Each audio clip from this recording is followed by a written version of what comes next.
Hello, beautiful people. How are all of you doing today?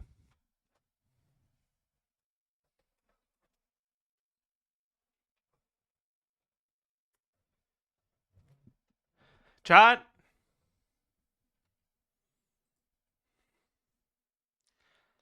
did you guys see the new Daredevil remake they're making?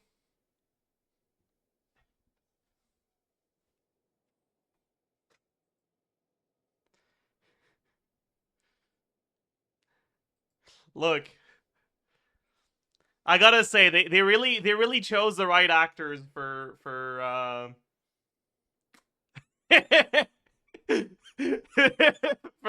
both of them, honestly. You know, yep, yep, zero notes. Like I have no notes to offer whatsoever.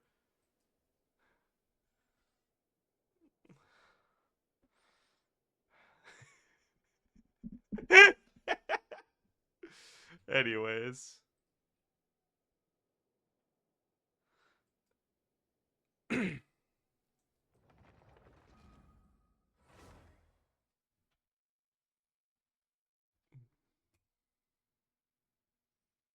Jahoda day. Yeah. Do you guys like my new lie? Now that we've finished the witchcrafting, we can't rage bait or we can't joy bait or we can't I don't know lie in the title by saying witchcrafting anymore. So now it's time to lie in the title by saying it's Jahoda video day. Thoughts? Thoughts? What do you think, chat? Let's get some more.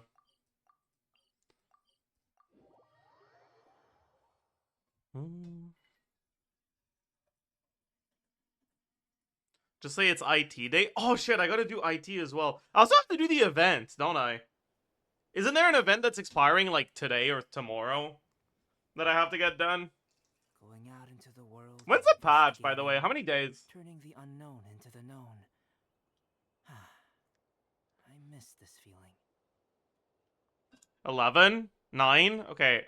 One of you is wrong. 12? 10? Okay, many of you are wrong, for sure. I don't know which one's the right answer, but multiple of you are wrong.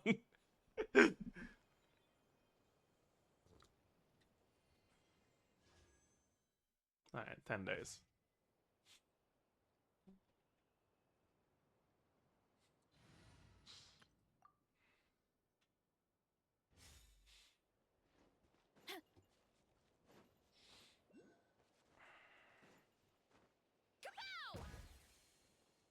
My favorite leyline streamer is back. Yes, sir.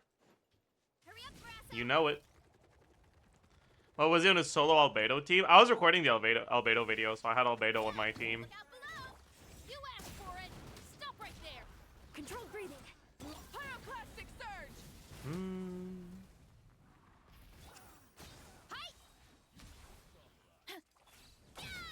Oof.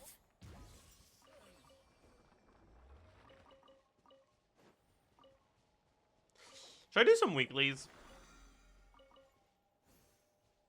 I need your thoughts on Alice's hat. So, I know that you probably put hat in quotation marks because it, like, isn't really a piece of clothing. It's just, like, a fucking strip of fabric, like, rolled around in the shape of a hat. But I think I would choose to interpret your question as, like, or your usage of the quotation marks as you being. Actually, no. I was trying to go somewhere with that joke, but I'm not going anywhere with that joke. Actually, never mind. Oh wait, what the fuck is bro doing?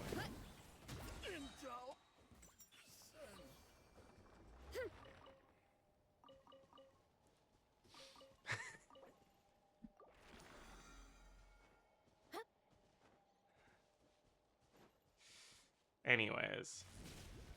No, that's gonna be annoying, isn't it? Yeah, I'll just go up here. Bro was word count farming? Well, it's better than rage bait farming. Is it not? Or would you prefer I go back to rage baiting? Is that what you want from me? Headbutt! Look out below! Justice will prevail! Let's wrap from the skies! Where the fuck? Oh. It spawned right next to the other one. Justice o'clock! I was like, where did it go? One joy bait, please. Tell you what. I'll joy bait for 50 gifted. I don't even know what joy baiting even like means. Honestly, like I'm kind of just I'm sub baiting right now. Hurry up, Brassa! Is there an actual reason Maui's on the fish, or is it just for the shits and giggles? It's just for the shits and giggles. But that is an actual reason, you know? I don't like your implication that those are mutually exclusive. What a waste of time! Full throttle! Take too long. I won't have that. Take it back. Hi, Everynyan Plains. Jesus Christ.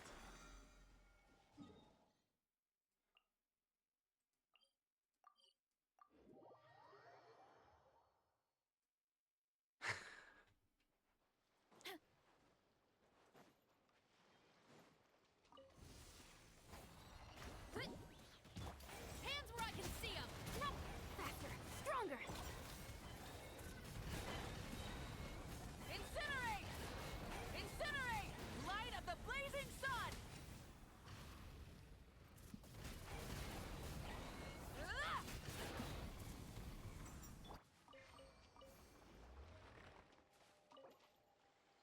Yo. Alright. We got this done. We don't have enough commission points. Cooked. Blood. So about that Sumeru region.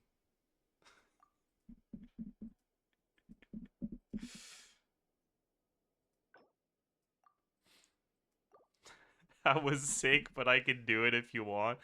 I say it as a joke. If you want to do it, you're more than welcome to, but I don't need you to.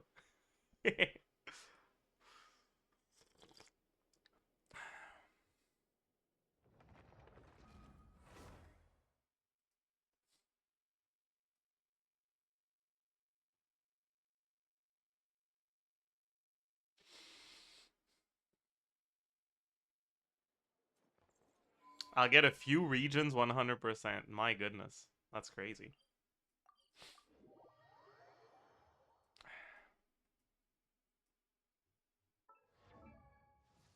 Okay, so... Oh, can we do this today? No. That means we farm Mora for it. And for other things.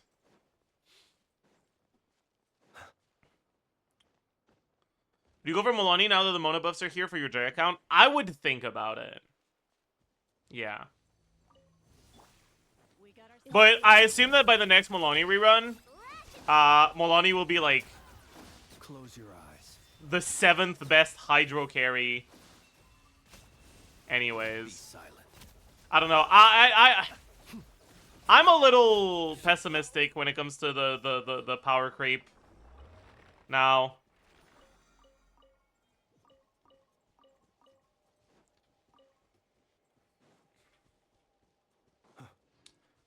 Begging for that to be true. Real.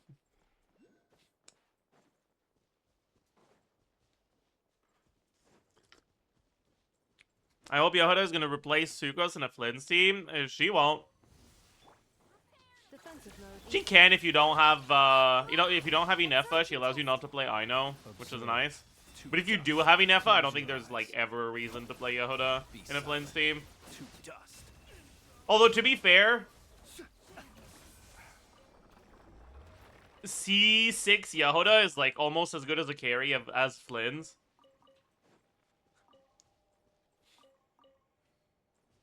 Thoughts? Thoughts about that?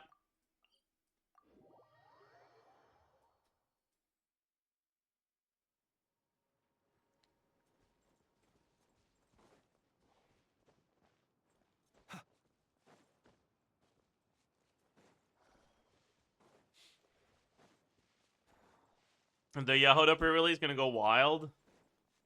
I'm not gonna make a Jahoda pre-release. Honestly, maybe I should, but like... Oh yeah, it's this annoying fucking fuck-ass leyline. Close Wait, are your you eyes. telling me that today's leyline, like, distribution has the fucking Dendro Beast and the Electro Beast? Close That's your eyes. crazy, Night actually. falls. Flash it. Installation chamber. Absorption test. Observe. Nah. Close your eyes. That's so cringe. It's personal. Yeah, it is personal. I'll just do a weekly boss instead of the last one. Whatever.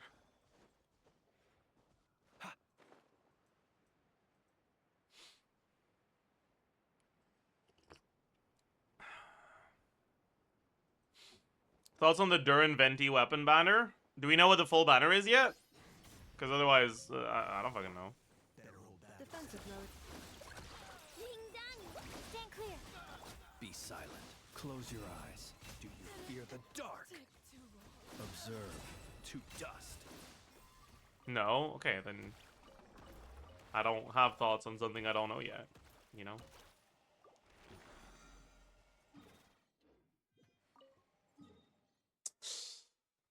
Okay,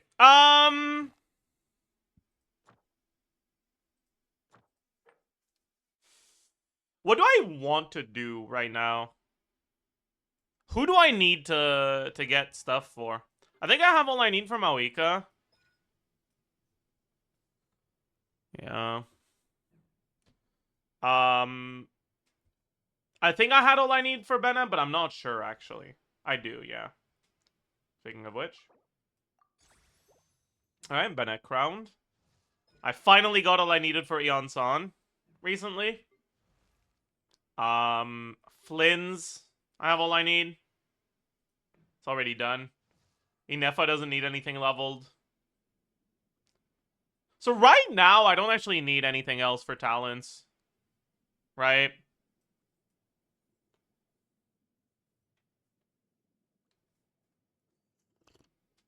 And I don't know who I'm going for next, so I don't know if there's any weekly boss I should pre-farm.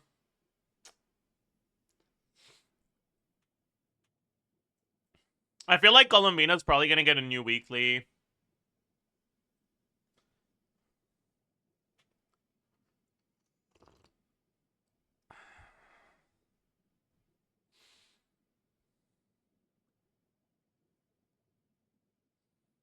Go for Durin. I don't think I'm getting Durin on this account.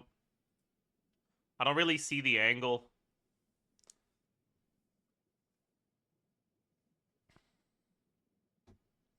Like, what team would I make with Durin? A carry team? But that's too much overlap with Mawika.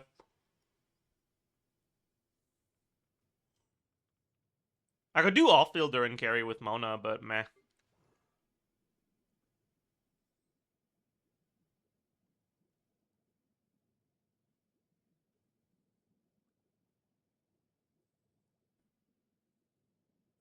I don't think so.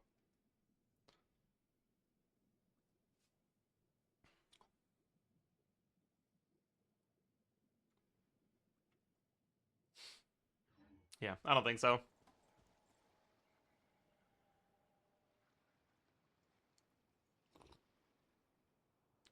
Concerning Jahoda, don't you just reduce Flynn's field time to make the rotation 18 seconds? Jahoda energy restoration is not to the active character, just to herself, unless I'm an idiot. So you still, like, have higher ER requirements.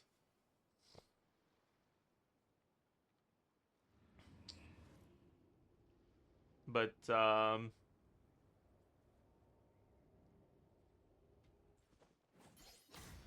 longer rotations plus...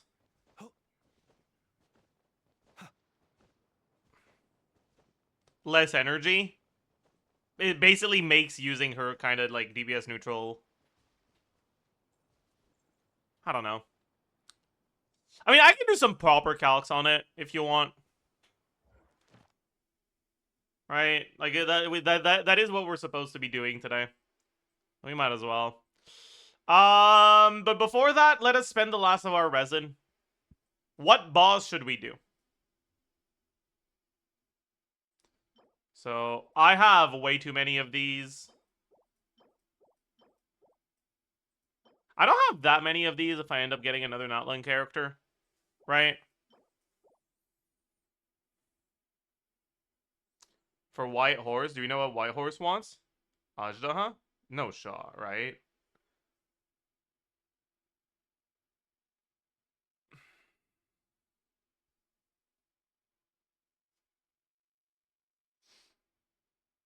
I'm trolling. Okay, bad. I think I'll just do this one.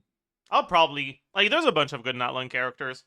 I do want to get Seat Lolly, but I don't care about leveling her talents actually. So maybe not. I don't know. Whatever. We'll just do it for fun. And if I end up getting Molani, then so be it.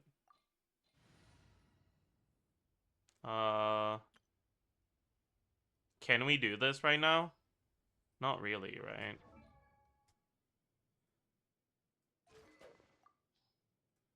Should use this. Since our Aquila is still not fully leveled.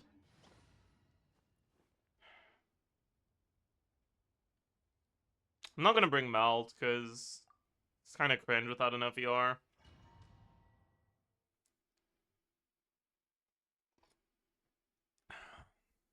If you get Molani, then Bennett is free for on-field Durin. Oh, I'm not getting Molani for a Mawika team. That's for sure. My Mawika team is going to be carrying Mawika. Rise with the sun, quick as a flash. Everybody stand back. Time to let me weave you a pyroclastic surge. We can't do the good stuff, because if we do, we don't get the fucking infusion from Bennett. Or the rain swords. We don't get the rain swords.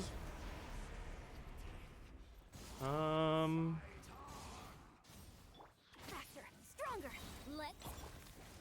I'm going in. Rain outlines your. I guess it doesn't matter here, right? Oh.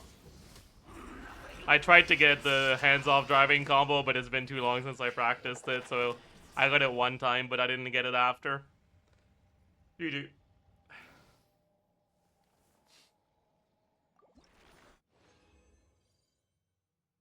I guess. That's nice.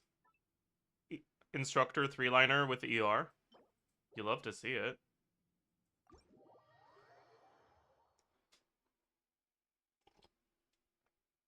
Oh, it's gonna be the best Molani team without Mawika. That's a good fucking question.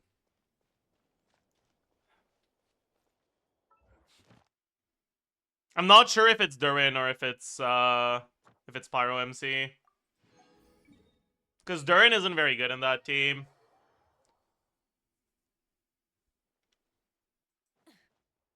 But Pyro MC is kind of cooked as well.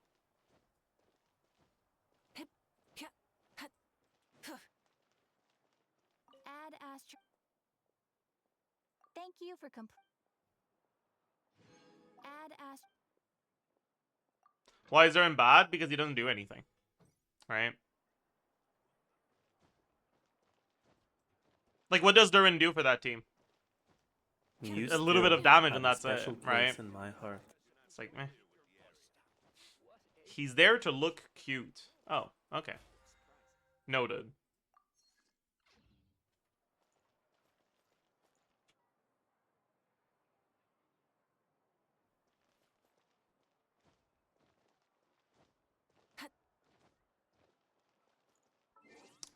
Anyways.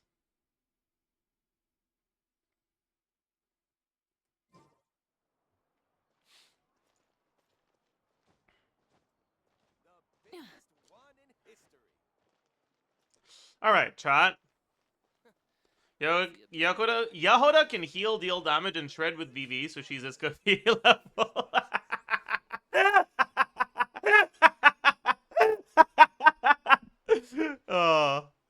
Oh, that's a good one.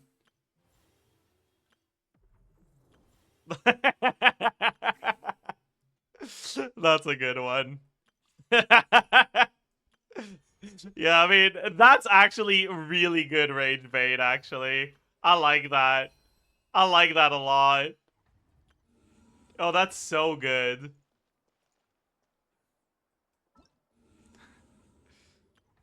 How much time do I have left for this? 9 days? Because I don't think I've done the 80% on my other account, right? Hey, it's fine. Lud'll do it. Don't you come with, you hear? What sort of color is this? Best I don't see you over in the west, then. You might want to get a guide if you're not familiar with the mixing process if you don't keep your voice down. Exploration and trials. Adventuring is right up my alley. Don't you Hmm. come with, you hear? What sort of color is this? Rotten onion skin? You put too much faith in me. Is the ability to not get lost some sort of No, I don't. Over in the west, then. What a place. World is I put just enough faith to pressure you. True. I'm heading What will be Durin's best in slot team? That's a question that is a lot more subjective than you might think. What sort of color is Because Durin is a character that can be used in a lot of different roles. And best I don't see you over in the west? there's a lot of teams that have similar overall DPS that are very different that use Durin, right? I'm heading east. Alright, like you've got the Durin on-field carry teams, the Durin off-field carry teams, the Durin teams with Varessa. You'll interfere with the mixing process if you don't keep your voice down. Those are like the big three, I guess, actually. What sort of color is this? Rotten onion skin?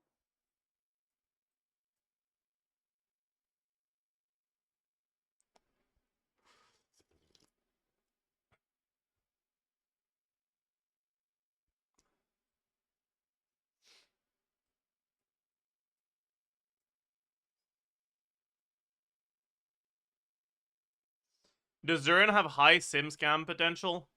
Yeah.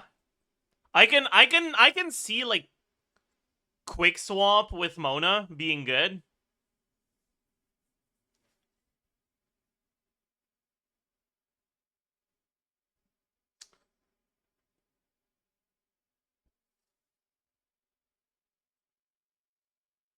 If you're swapping off right after the Bennett tick and you swap back in right before the next Bennett tick, or like the right before 2 Bennett ticks after. But if you fuck it up a little bit, you end up with like dog shit Bennett uptime. So in practice, it's not something I'd probably recommend, but in the sim, it's probably gonna go real fucking hard, actually.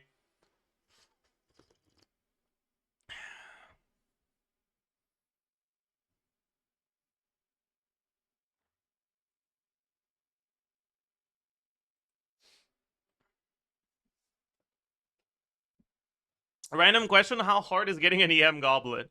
EM Goblet is the rarest artifact in the game. Getting EM main stat on a Goblet is 2.5%. Getting a Goblet is 20%. Getting the right set, if you're farming in an artifact domain, is 50%. So, getting an EM Goblet of the right set when you're farming is 0.25%. 1 in 400 artifacts is going to be an EM Goblet of the set you want.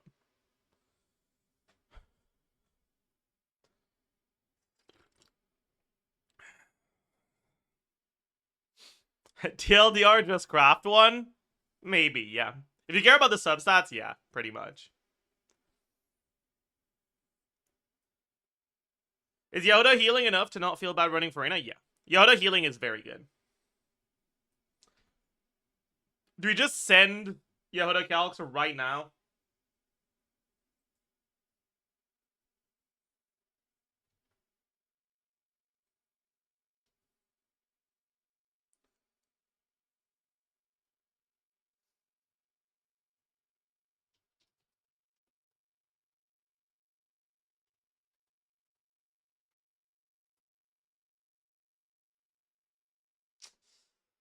Is Jahoda a good 4-star or is it another whatever character? She's kind of...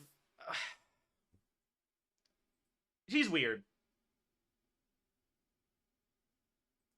She's weird. She's weird as fuck, man.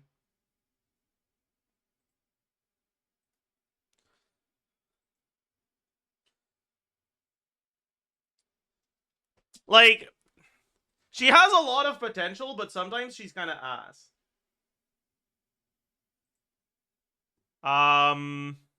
We can talk about her. Fuck it. Jahoda.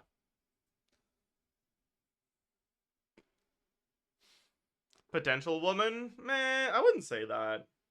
Because, like, the whole thing with, like, potential men is, like, it's a character that has the ability to do really well, but just doesn't in practice, right? That's why people call Milani potential woman. That's not going to be the case with Jahoda.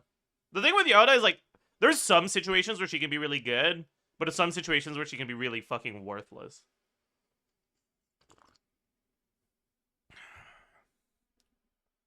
Like, who's a character I could compare her to?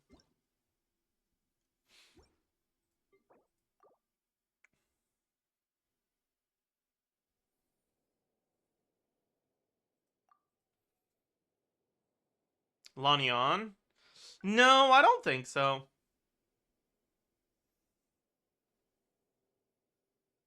Xianyun.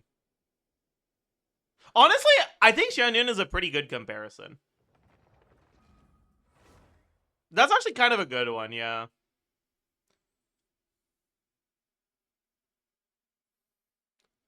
Like, if you meet a very specific set of criteria, she can be really useful to have for your account. But for most people, she doesn't do much, right? I think that's a good way to think about her. Although, the fact that we have an animal healer that isn't complete garbage like Sayu as a 4-star is really nice, right? That's really nice as, like, in terms of accessibility for animal healing.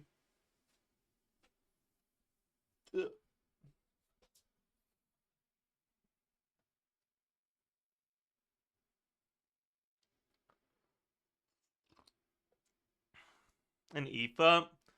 Aoife's not a healer unless you on-field him. And he's not even good at healing, right? Better than Jean? She's kind of similar to Jean, I'd say. When you're using her in a role where you'd use Jean.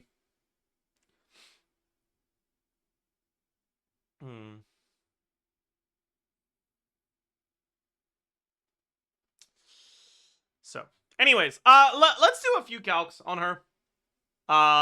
First, yeah, we can adjust the Flynn stuff. So base attack, attack percent, flat attack, total attack.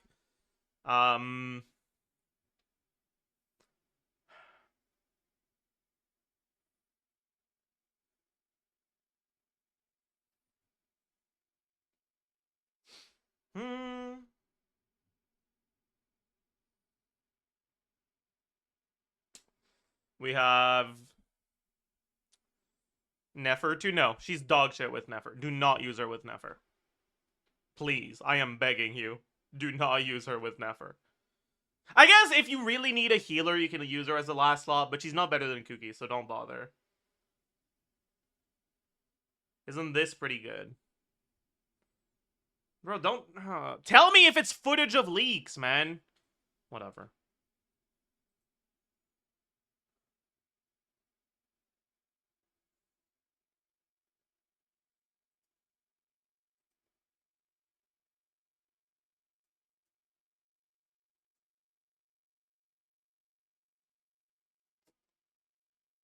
No leak? I don't want to get fucking DMCA struck, okay? If it's like actual in-game footage of leaks, I don't want to show that on my stream.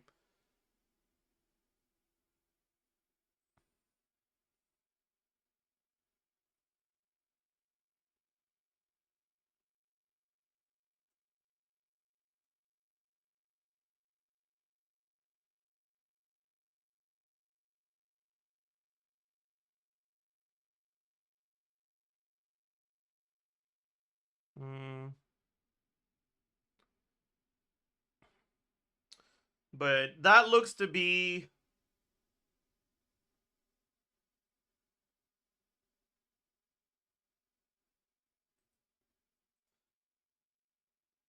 Do they actually get the infusion on the next one?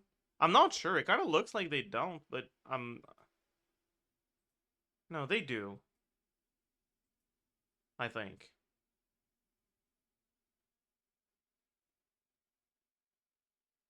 Okay.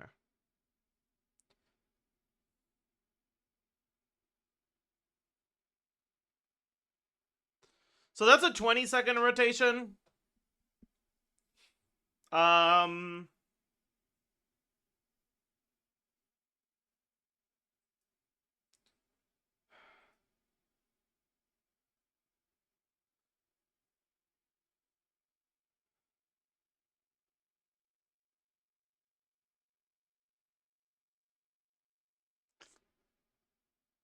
Which is definitely a bit annoying.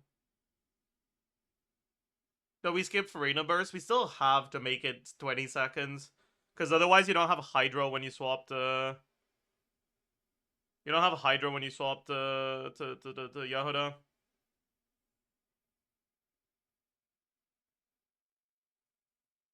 Alright, like when I look at the auras here, they swapped to Farina. Llama skill is still active. Right? They're actually using the Farina Burst to apply Hydro because they need to. to wipe the Dendro. And to wait out the end of Llama's skill.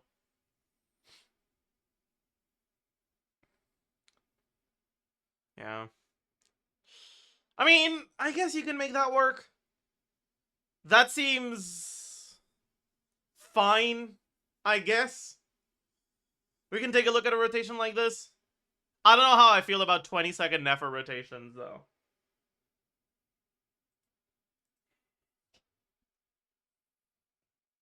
There has to be a way to reduce her field time. Who? Yeah, hold on. No, there isn't. Well, you can just not get the infusion, but then you don't get the C6. Yeah, sure, Lud. I can go in the other account. Bet. I found a bug with Rhino C1. It only gives 30 EM. Is that true?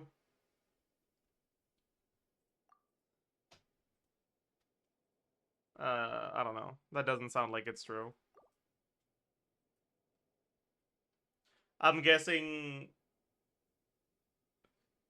you tested on a Nefer team and you forgot about Dendro Resonance or some shit.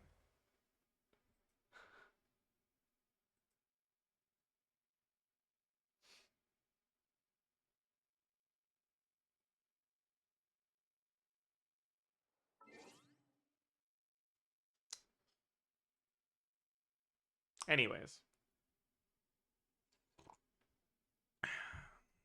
Damage percent. I guess we should have two sources, right? Damage percent 1, damage percent 2. EM multiplier. I guess we'll need two of those. Crit value, crit multiplier. Will we need two of those? Nah, whatever. E attack. 1, 2, 3. Lunar charge. Swirl. 1, 2, 3. Wait, no. Number of lunar charge, number of swirl, damage 1, damage 2, damage 3, damage lunar charge, damage swirl. Okay, so we'll do Flynn's, Inefa, Jahoda, I know.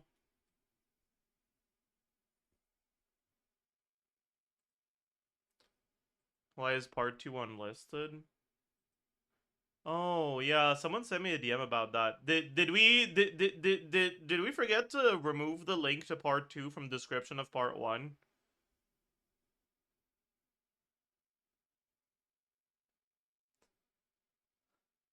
Oops. Well, that's crazy.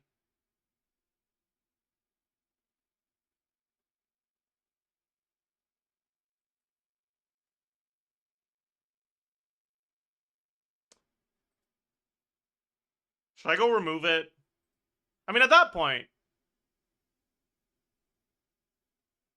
Wait, no, it's not in the... Wait. Yeah, it is in the description. I don't know. Whatever. At that point, like, well, I'm supposed to post it today anyways, so it's fine.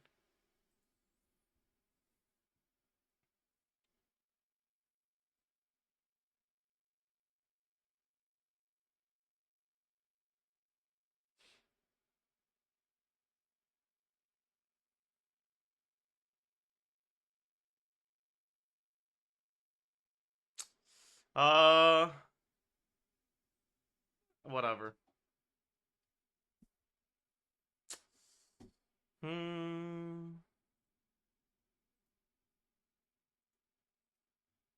Yes, I'm on the receiving end of getting leaked now. Oh no.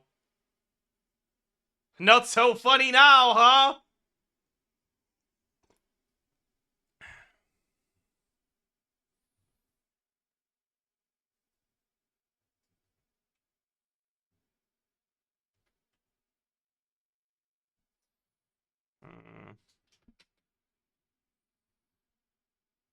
What bow do we give Jahoda here?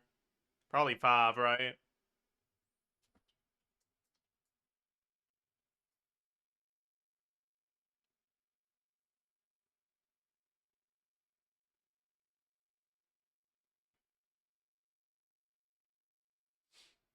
What if we just do Farina instead? Farina's gonna be cringe as fuck, though. Right? Because 18-second rotations start to have a problem with Farina uptime at the end of the second one. Could Sack make our rotation shorter? No, because the burst is still 18 seconds. Just put this thing so in the bag? You're right. You're right. You're right! You're right! He's right. Sky. VV.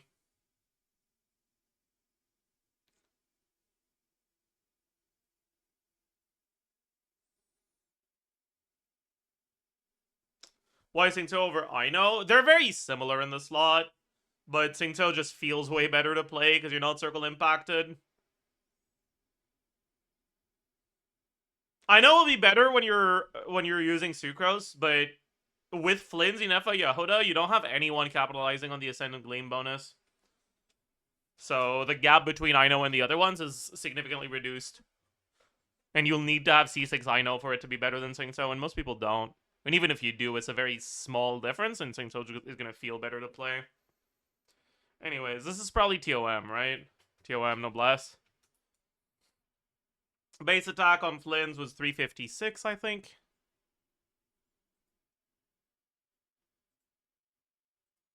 No, 352. He's an idiot. Then deathmatch. Then attack percent. We have substats, TOM, Noblesse, main stat, shovel.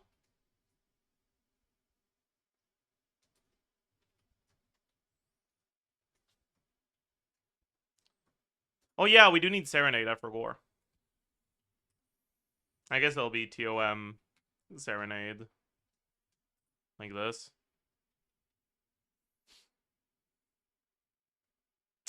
Yeah. Damage percent.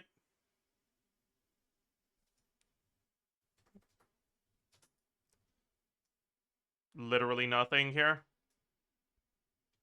EM. 160 from his passive. Okay, does this team use Inefa burst every rotation?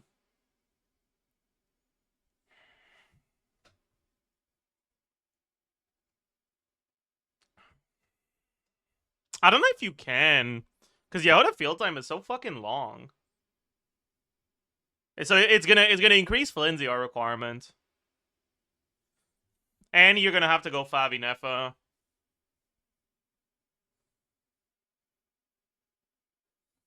I guess that's fine, though. Because otherwise, Flynn's Yara requirements are gonna be a little bit annoying. Because we spend a lot less time on him.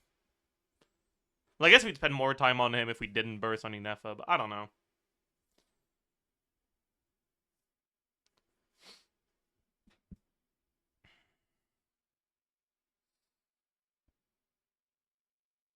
We'll burst every other rotation, whatever. Plus 3% of Inefa attack. Plus Serenade, Sky, Substats, Jahoda.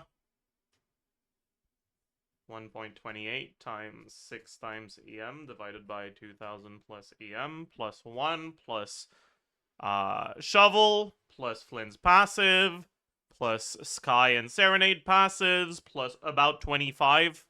It's gonna be less than that, about 20 from the Singto Ascendant Gleam stuff. Crit value.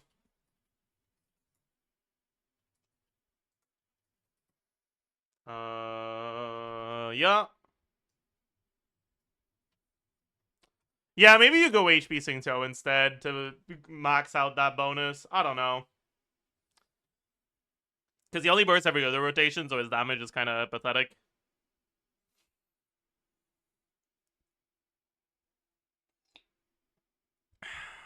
Is this Jahoda C6? For now, yes. Just do Yelan then? No. What's the point of using Yelan? She's not really going to do a lot of damage anyways. You don't have defensive utility.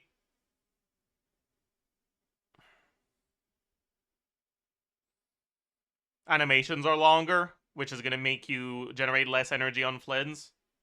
I don't think it's actually better. Maybe it's a tiny bit better, but I don't know. Because Jahoda field time is so long. If you need to do Inefa burst and Jahoda field time and Yelan burst, that's like a 20 plus second rotation, I think. It's just way too long. Although I guess the defensive utility doesn't do much for you in this team. I don't know.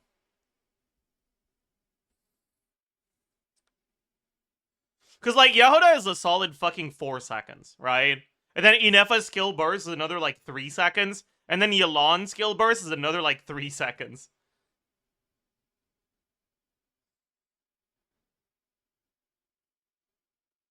I guess if you swap out of Flynn's immediately after the second mini burst, you're fine. But you're generating, like, 2 particles from him at that point. That sounds wrong.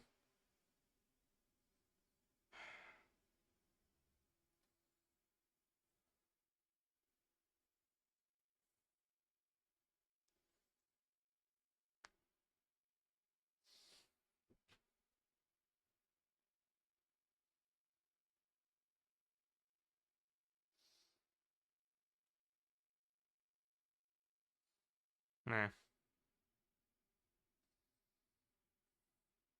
I don't know.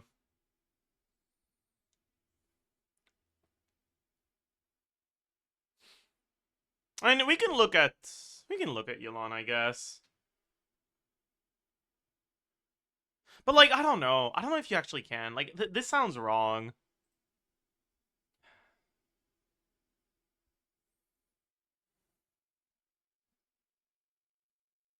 Also, I removed Noblesse, so I should actually properly remove it from the buffs. Oopsie.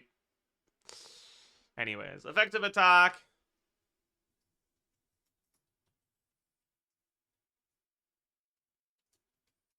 Effective attack for Lunar Charge. Lunar Charge proc.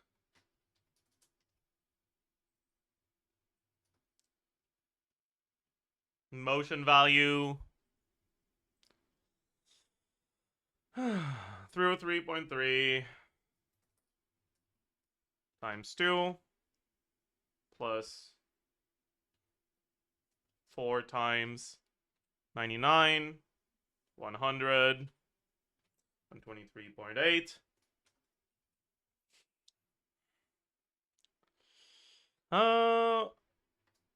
121.5 plus 176 times 3 times 2. Number of lunar charges is going to be lower in this team for him, right? Because you're not spending as much field time on him, so he'll have ownership of like 4 of them. What the?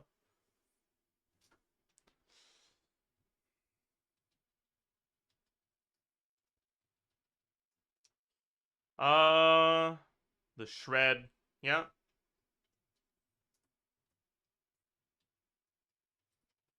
And then, yeah, and then, yeah. Damage time DPS.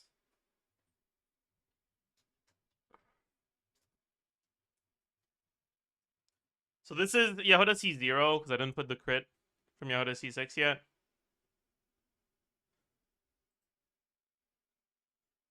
That's so fucking pathetic. Jesus Christ.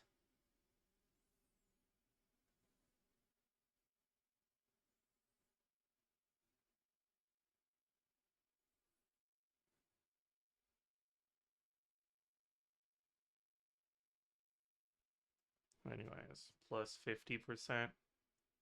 If this is less than 4, this square divided by 8 plus 1. Otherwise, this minus 1.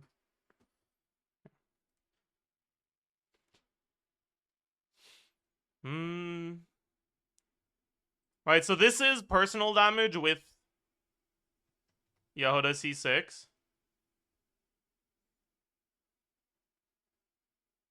We can also just take a look at personal damage with a few other things, right? So... Oh, I didn't include the Inefa EM buff here. So, the EM buff from Inefa... 3% of... Inefa is going to be at like 20 on deathmatch. Say 2,300 for now. Right. It's actually at around 55k. That's with Jahoda C6.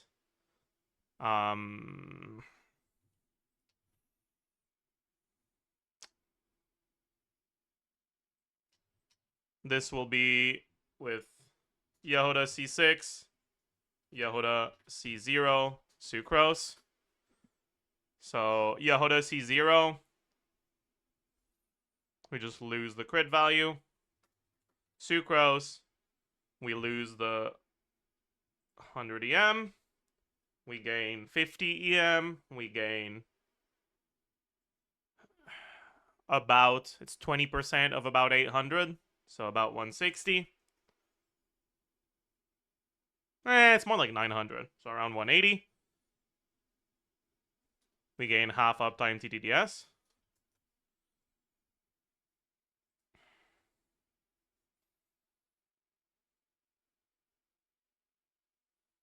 Wait. No, I didn't remove the crit. Oopsie. But we also have shorter rotations with Sucrose. So in terms of Flynn's personal damage, Jahoda C6 is worse than Sucrose. Because Jahoda extends your rotations. 900 EM with TDDS. Yeah, because you're getting a bunch of EM from the team-wide buffs. But maybe 900 is still a little much. Sure. Let's say 800. 4. It's still higher, though. But because part of the Sucrose's value is provided by her TTDS buff, when you don't look at the TTDS buff, the DPS is pretty similar. Which means that on characters that don't receive TTDS, like Inefa, the DPS will be similar, but it's actually going to be a little bit higher because Inefa doesn't lose DPS from longer rotations, right? Because she hits... If your rotation is 2 seconds longer, you get one more hit. So the main thing that Jahoda provides over Sucrose in these teams is that she's not just buffing Flynn's, she's buffing Flynn's and Inefa. So at C6, it'll probably be a little bit better. Because you're buffing Inefa damage too. She has personal damage as well. I guess, yeah. But, like, it's not a lot in these teams. Right? Like, she's really starved for damage percent in her kit. She doesn't have any damage percent, right?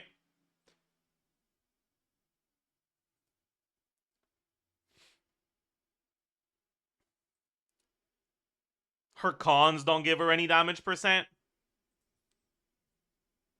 If she has VV, the 2-piece isn't even affecting the majority of her damage.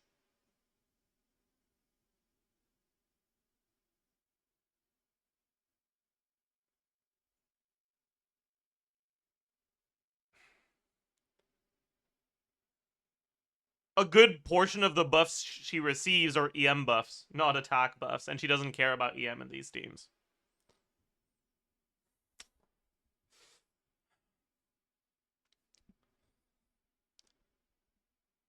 I would expect the full team to be like...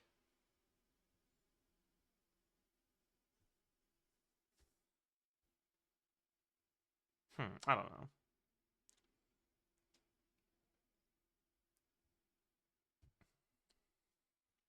What's her ascension stat? We don't talk about this. We don't talk about this, man. Please.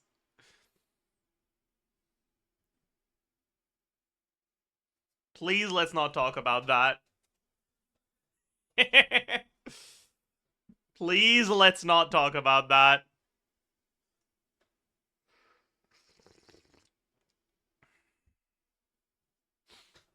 Anyways. Let's actually calc the full team DPS now. Right?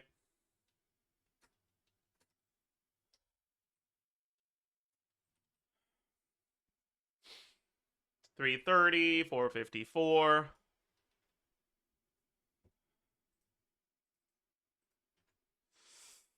Attack, we get deathmatch.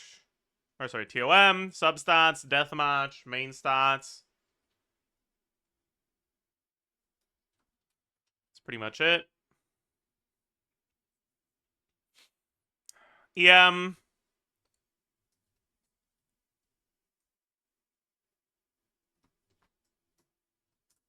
Something like this. If we're doing Jahoda, can't we use damage percent for Reyna to get damage percent instead of Sing-So? We could. That extends our rotation even more, though. That might be worth it, though.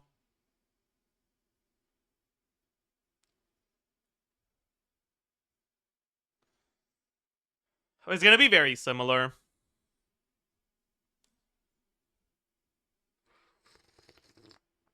And it's like...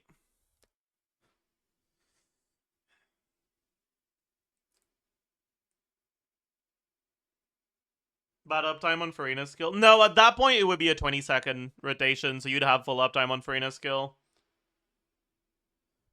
You just use it every rotation. Anyways, we don't have this one or this one, but we have the rest.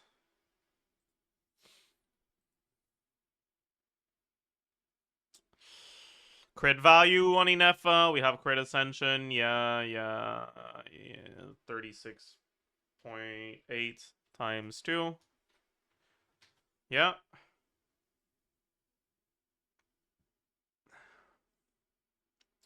Sack Farina, it won't help in these teams, because it's not the skill cooldown that's gating you from doing shorter rotations. It's the animation times from Jahoda being fucking 3 hours.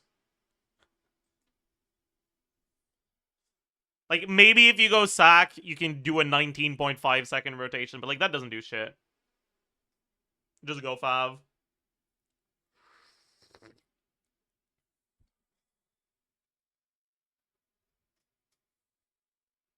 Meh.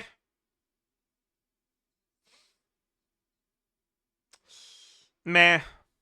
The biggest problem is that in that team, he doesn't shred Hydro, right? So you're playing him on the damage thing. But he doesn't have that much... Or he doesn't have any shred for his pyro damage. So he's not doing that much damage himself. Durin will tend to be pretty good in, like, Burgeon Neuvillette teams. And he'll be acceptable in a team like that, but he's not worth getting for that, I don't think.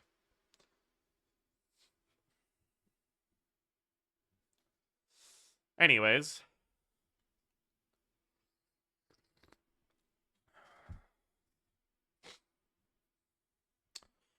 Yeah. Okay, motion value on Inefa. What do we got? Characters, Inefa, 146.9 times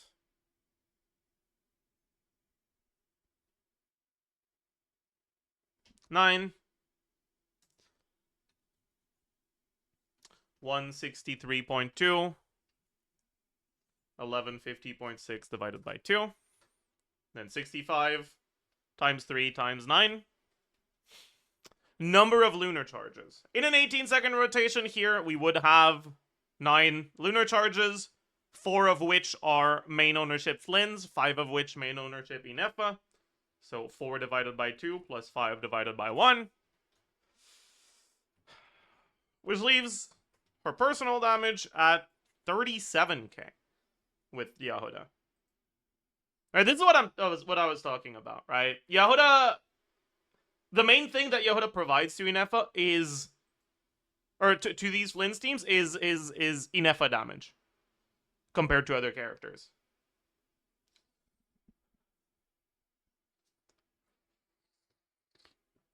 Let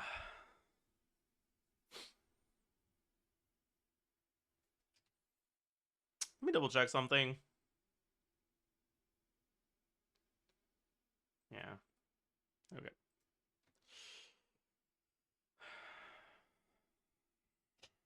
Okay. Jahoda herself.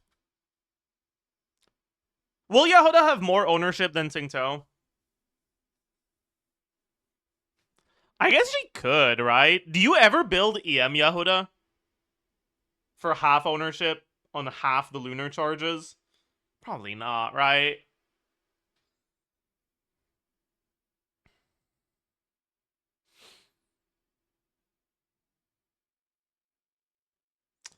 Yeah, whatever. So C6 gives us 50% more hits from this. It gives us energy, that's whatever. No motion value anywhere, right?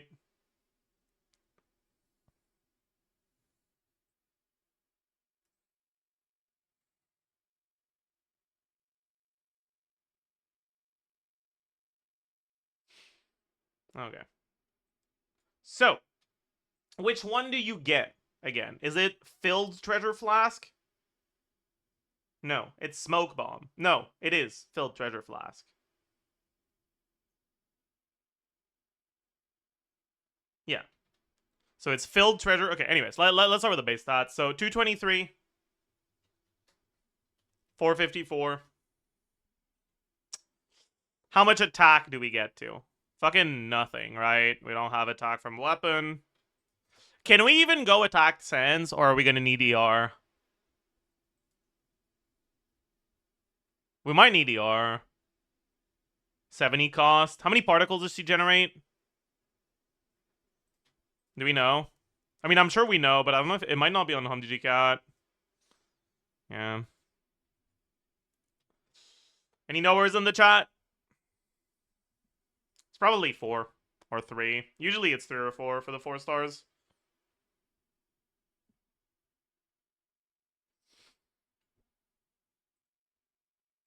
Yeah, and then C4 is...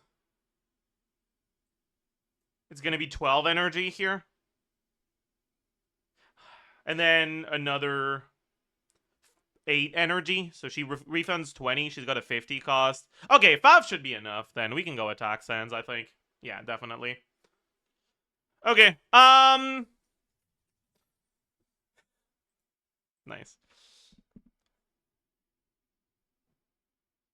EM. 120, 80. That's it. No. I forgot the 100 from Jahoda. No, it doesn't apply to off-field characters. Never mind. I did not forget the 100 from Jahoda. That's okay. Okay,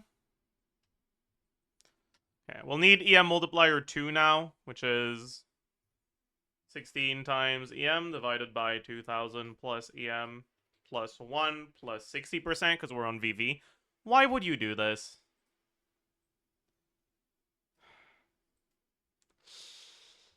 Oh well. Crit value. We don't have crit ascension. Main stat. Substats. Passive. Or C6, I mean. Damage percent 1 is going to be 15. Damage percent 2 is going to be 46.6.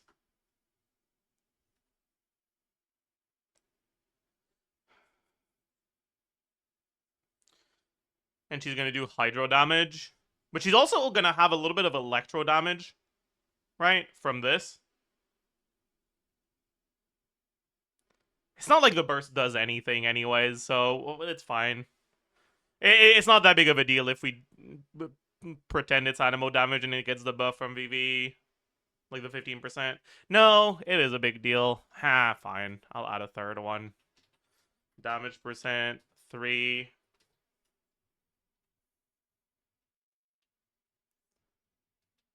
Is 0.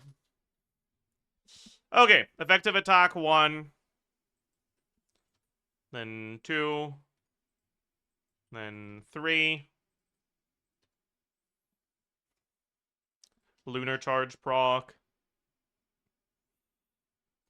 Motion value. Animal motion value. We have 14.4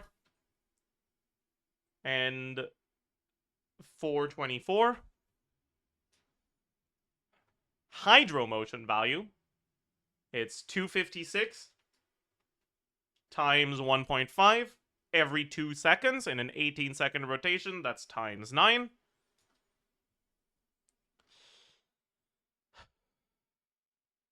We also have a little bit from the burst. What's the hit rate again on the burst? I forgot. I think it was like 6 total per coordinator or 5 total per coordinator.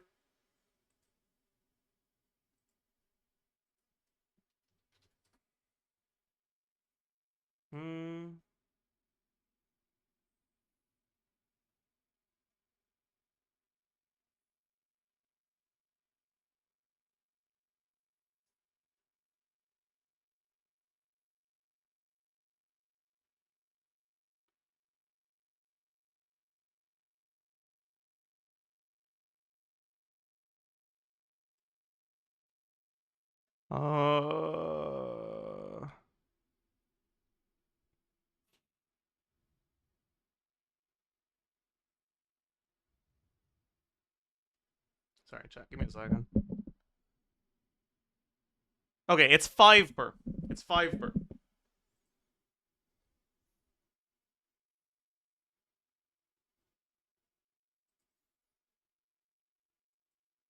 Why are you guys saying hi?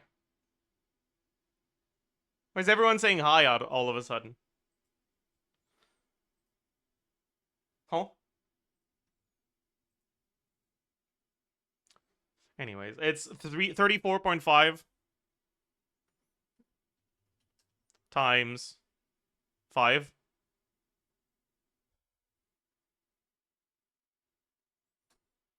34.5 times 10.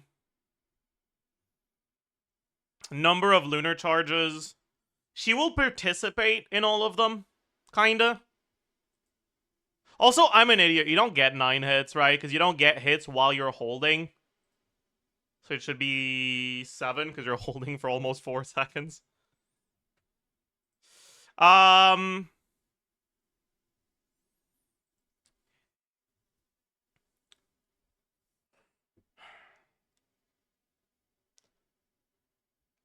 she probably is third ownership. So the 4 that Flynn's is in are divided by 12. And the 5 that Flynn's is not in are divided by 2. Animo damage does not get any shred. Oh, I'm an idiot here. Some of Inefa's damage doesn't get shred either. Oopsie.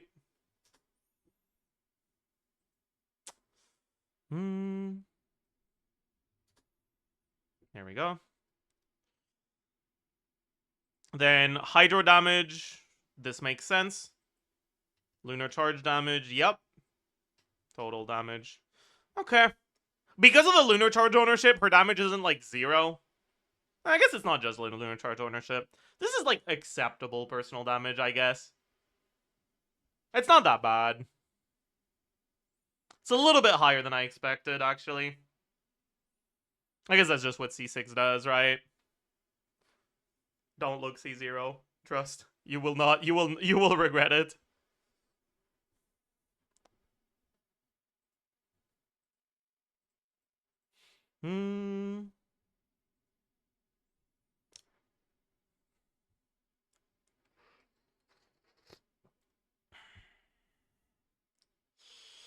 Single base attack 202 plus 454. Attack percent. He goes attack sense. Yeah. Damage percent on burst is the same as the rest, right? It's just this. Yeah. EM. Yeah, multiplier. I didn't include the swirls. Oopsie.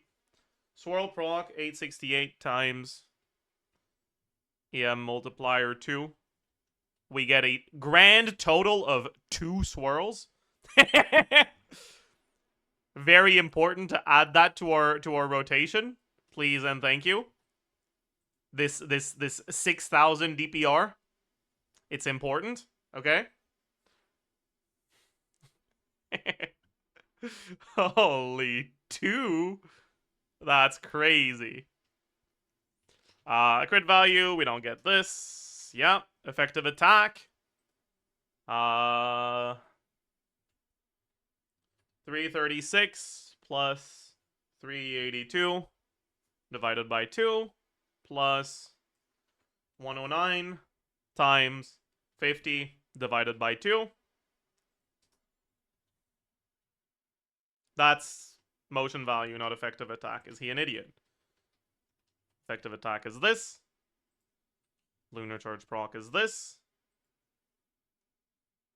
Number of lunar charges is this.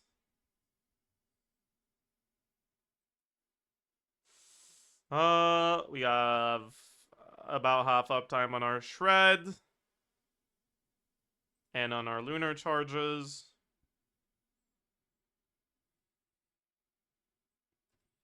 Okay.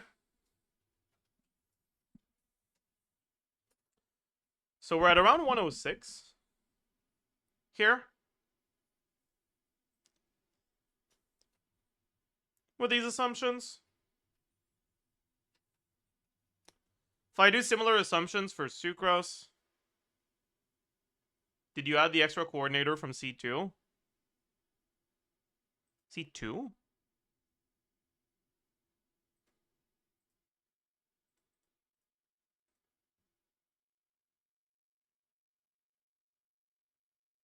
It's not an extra coordinator, is it?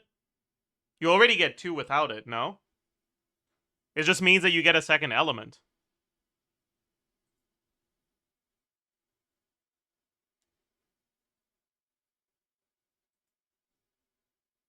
But I did add the extra coordinator from Electro.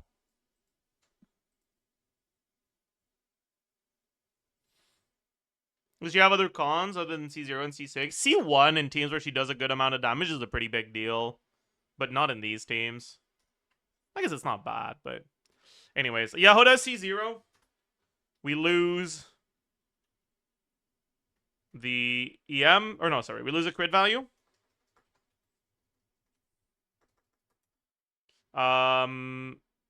We... I think you're probably fine without ER Sands here, but it's a little tight. Then the motion value is now talents level 9. So this is 352. 352.2, sorry. This is 360.4. This is 217.6. We do not get it multiplied by 1.5. This is 29.4.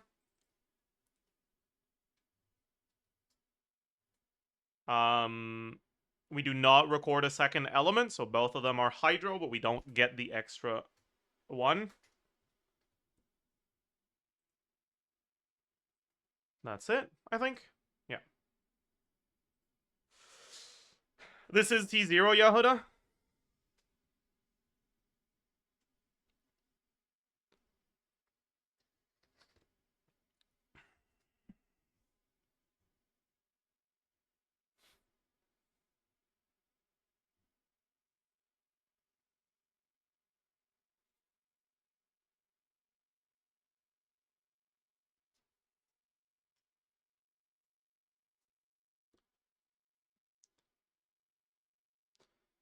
I think it's very possible that at C0, you're better off not bursting every rotation. But I don't think it's going to be a big change, so whatever. We can now take a look at Sucrose with these same assumptions. So we don't have the 100 EM. Instead, we have half uptime TTDS on Flynn's. We have pretty much full uptime EM on Flynn's as well. So 50 plus 20% of Sucrose EM. Fuck you. P11.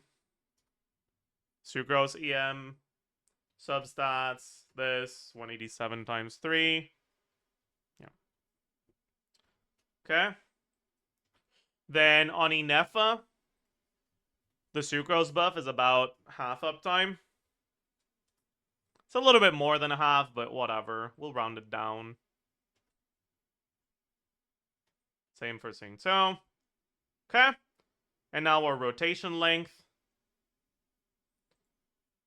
is 16.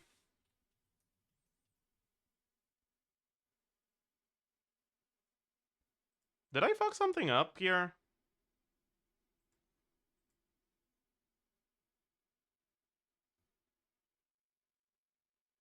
Oh yeah, I didn't remove the Jahoda damage. Right. What?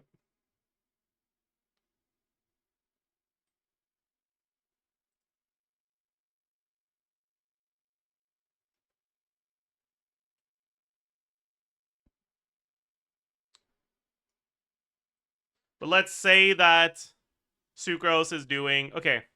Now, we have to actually do it properly, don't we? We don't need to have the motion value. But we do need to look at lunar charge ownership, right? Yeah, and then Inefa damage is also going to be a little different. This is going to be 8 instead of 9. This is going to be 4 instead of 5. Sucrose is going to not have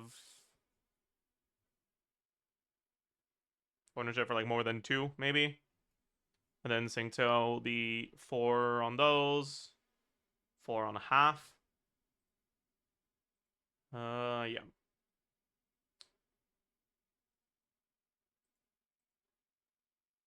Does that make sense?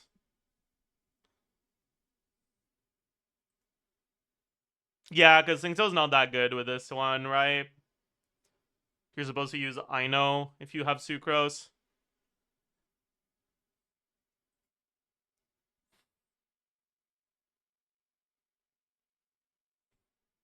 And if you do...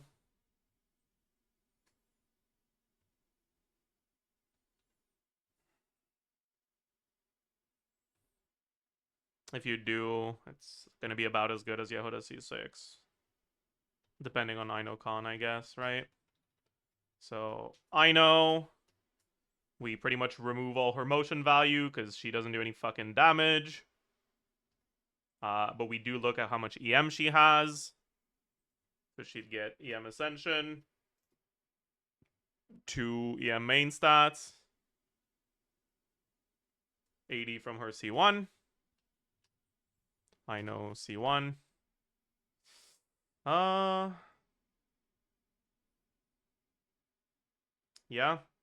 Yeah. Everything seems good here. Then we would have the 80 additional EM from Ino's C1.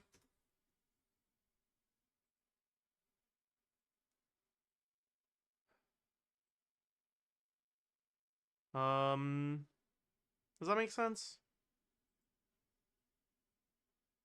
I guess it does. C1 Ino's not that good, right?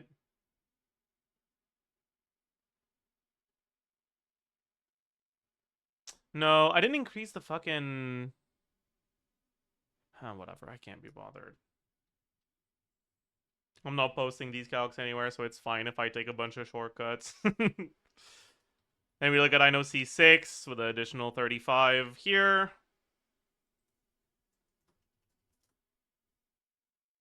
Alright, around 102.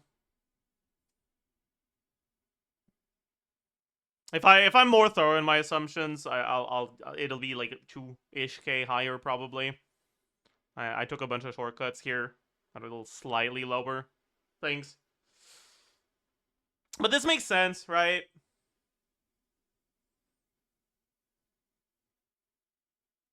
Where Jahoda C6 will be slightly better than Sucrose,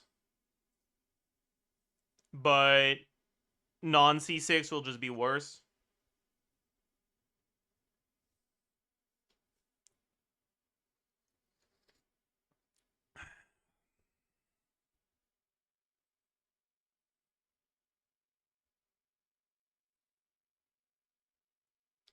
With Columbina, I can see it being a lot better. I don't know about that, because you don't have anyone activating the Ascendant Gleam bonus if you go Jahoda Columbina.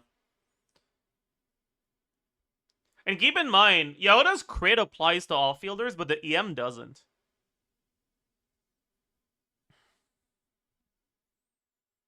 Do you have knockout resonance effect added? I do, but I approximated it to 20%, and I didn't change it based on the team. It would be a little bit higher with Sucrose and a little bit lower with Saint-O. But, like, ugh, I don't care.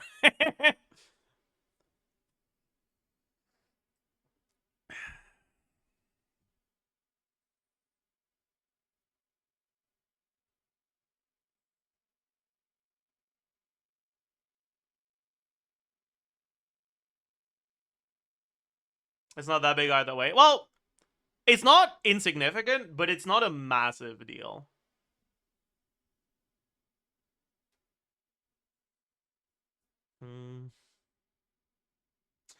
But yeah.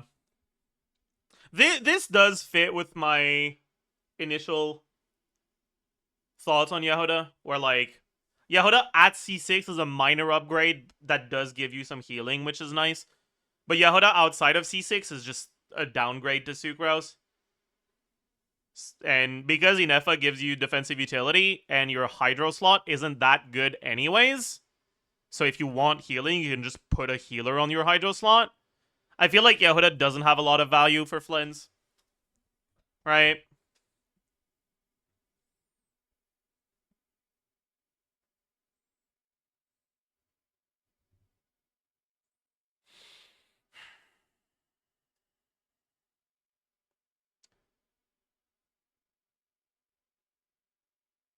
Is she the best non-Inefa team?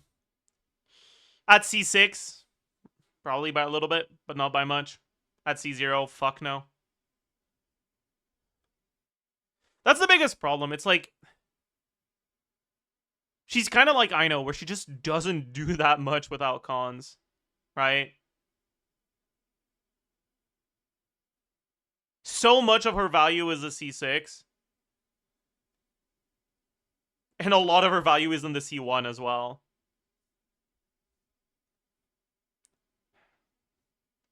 But unlike Aino, we already have alternatives to her in the slot, right?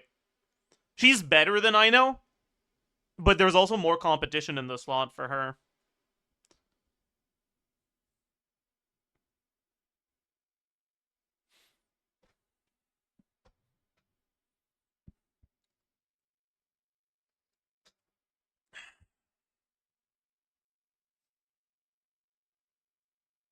Isn't Flynn supposed to be 110?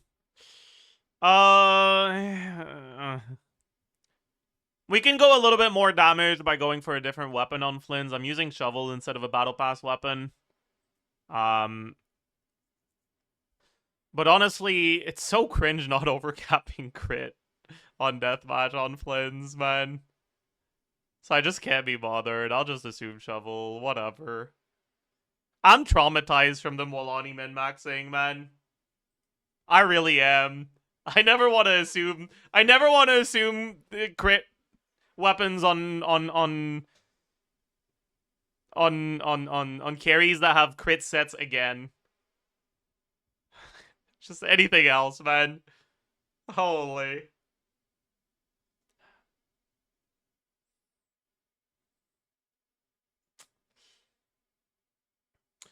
For Flynn's list Unitars, he should be worse than Aino official Sucrose with witch buffs. I don't think she's worse than... I don't think... Like, assuming you're using Fischl, I think Jahoda C6 plus Mona C4 will be better than Sucrose plus Aino C6.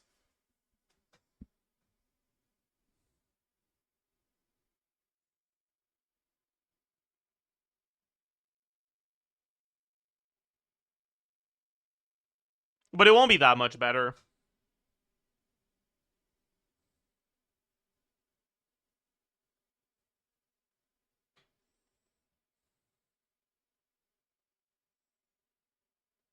Is Jahoda C6 better than Sucrose C6 for Flynn's? Barely. Yeah.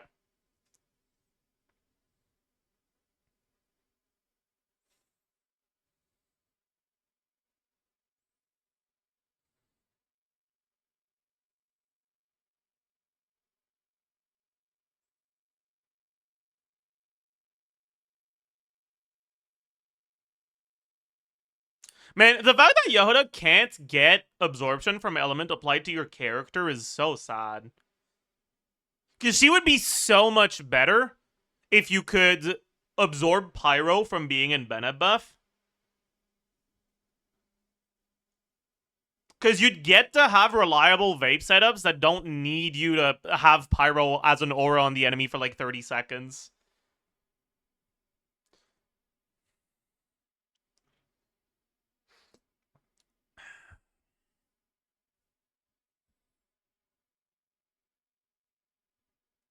But as it stands, it's going to be kind of hard to play the Pyro Jahoda teams.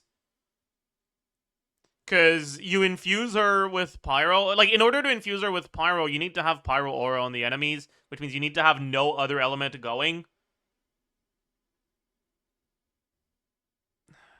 Which is really cringe for setups. Alright, you look at, like, Overvape teams, for example. If Inefa's Electro is still going, it'll take you, like, 8 seconds to properly like fill up your flask with Pyro, because your aura won't stay on the enemy for the whole time. It'll get overloaded away here and there, and it's gonna be really rough.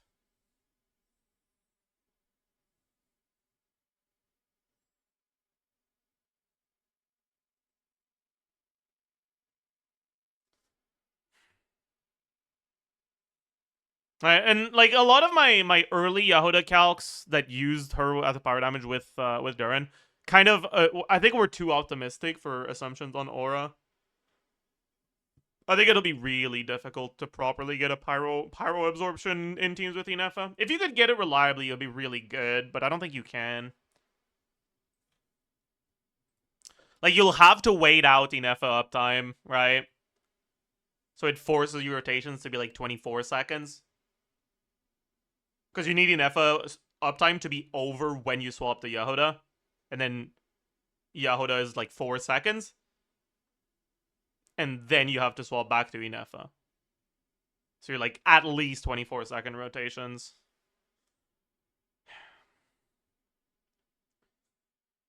Which is a little cooked.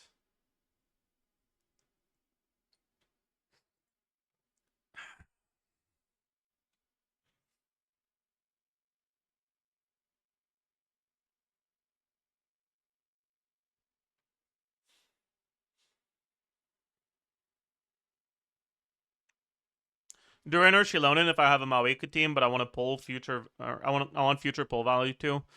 The biggest problem with Shilonen is that as long as Seat Lali is way better than your other options for your last slot in Maweka teams, you don't need another Fighting Spirit generator. It does help, right? Seat Lali by herself doesn't max out Fighting Spirit, but you get most of it, which means while it's very nice to get an additional one, it's not necessary. And because of that, the only thing that Shilonen has going for her that's like very meaningful for Maweka teams is made trivial by Seat Lali. There's a reason why when you're actually min-maxing rotations properly, the highest DPS Maweka teams at C0 don't use Nodcry character or don't use Natlan characters other than Seat Lali, right? Like the highest one is a double cryo with Escoffier, with Diona, with Sucrose, which is effectively double cryo, right?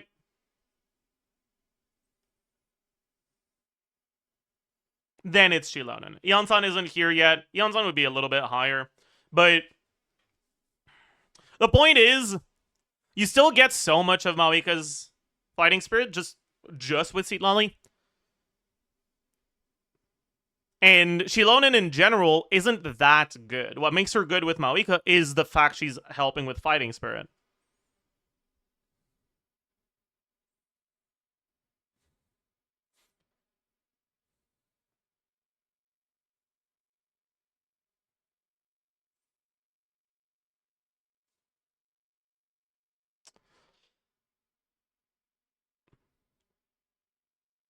So unless they directly power creep Seat Lali in Maweka teams, I just don't expect Shilonen to ever be like a mainstay in Maweka teams. Most people play her because she's the most like... Most people that have Shilonen play her there because she feels comfortable to play. But if you don't have her, your clears won't really be slower.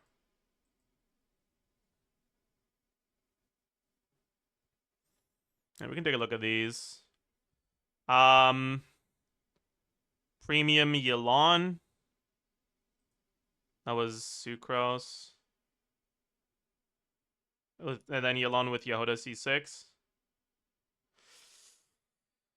Yeah. I don't know how realistic it is to assume that your rotation is only plus 0.5 seconds by adding Jahoda C6 here.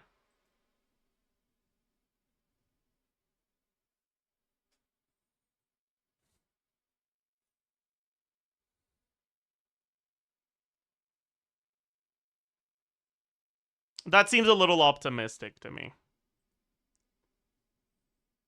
Oh, you know what? No, it's because this team has fucking downtime.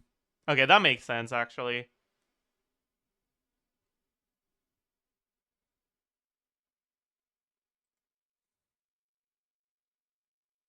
Confused why you're using Toe over Yelan? Because of rotation length, mainly.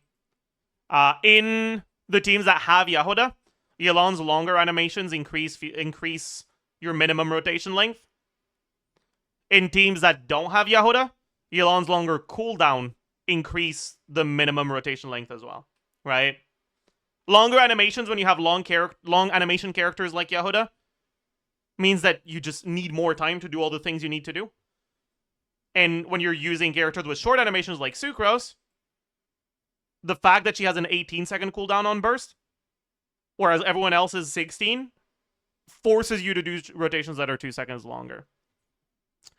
It's not necessarily bad. It'll be actually very similar, but you can use either. Like, it's really not the end of the world. And assuming Yelan when Singto is basically the same is not something I want to do. Right? Because it's basically the same.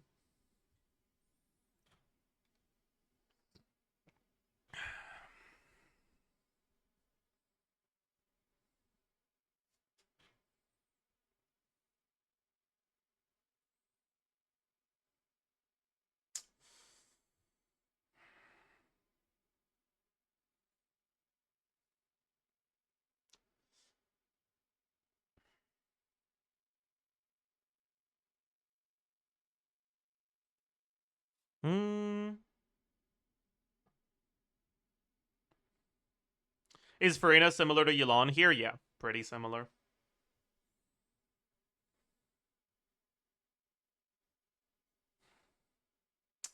Anyways. And 20-second rotation with this one.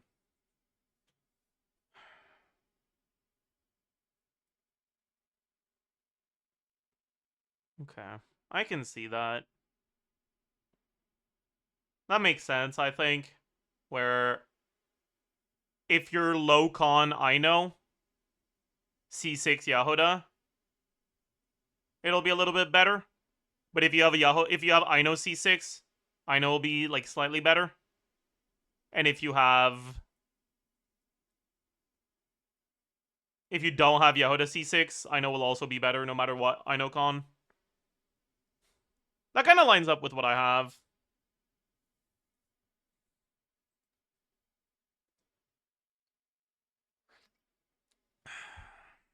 Alright, I'll be right back, chat.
I'm gonna close this.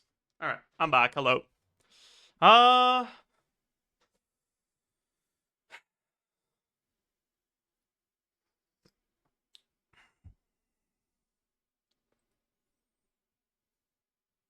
Okay.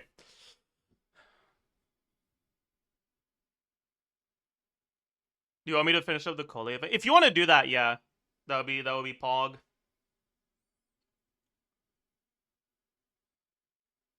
You can also claim commission rewards if you want, because I might forget to do it. Anyways.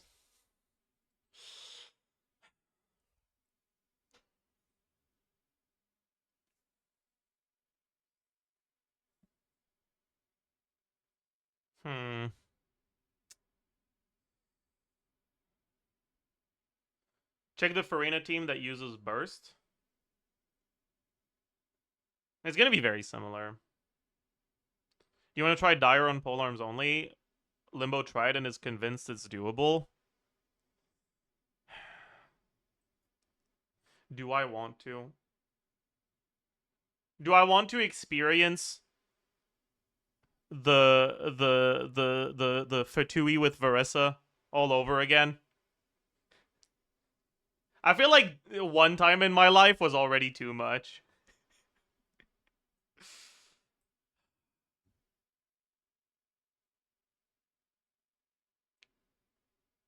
I feel like one time in my life was already too much. I don't know if I want to do it again. Like trying Dire on accounts where it's like just barely doable. I don't know about that.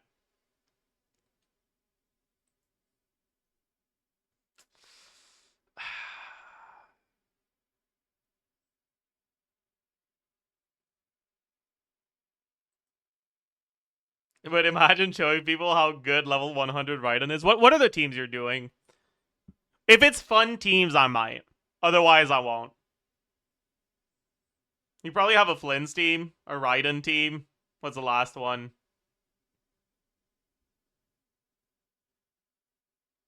It might not even be a Raiden team. But you said Raiden, so probably, right? Oh, yeah, Arlecchino. So the Arlecchino one should be free, but kind of boring.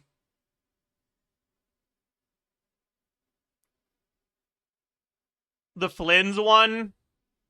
So what, it's Flynn's, Inefa, Candace?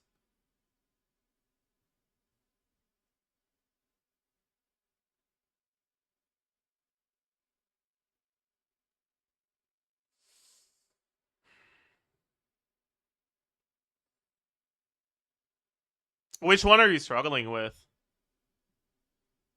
Is it Sigurd? Sounds like it would be Sigurd. Operative? Really? I guess Raiden.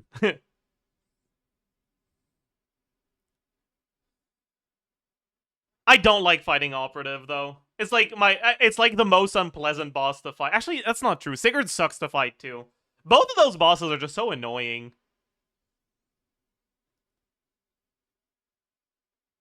Because they have attacks that, like, chain back to back, stagger you a lot, but don't do any fucking damage. So you just get ragdolled the whole time and run out of stamina without ever really dying.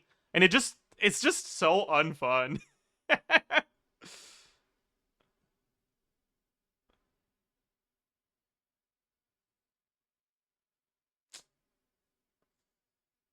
I don't really want to do it.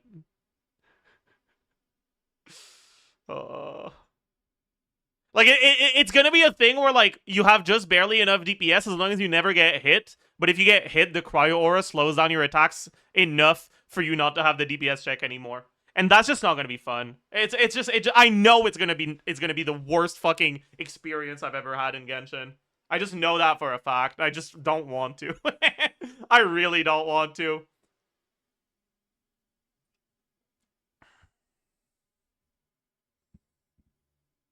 You played Mualani? That's fair.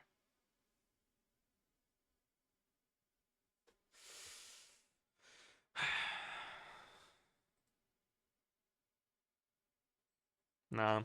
Honestly, I haven't really been in the mood for much other than just theorycrafting the leak stuff because there's been so much in this beta cycle.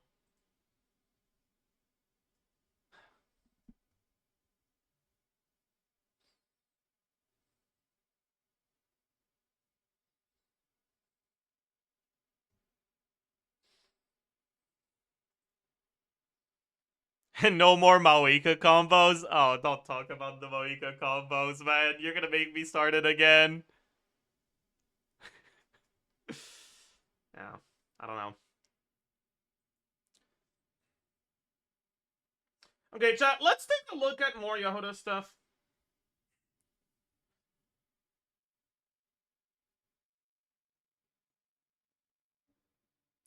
I want to look at damage Jahoda again, now that I have a better idea of, like, what the rotations are going to look like.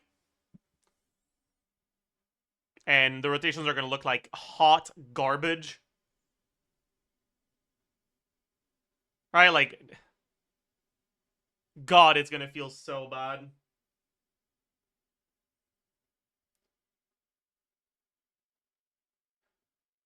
Because you need to have Pyro going, so you need to Durin Burst first.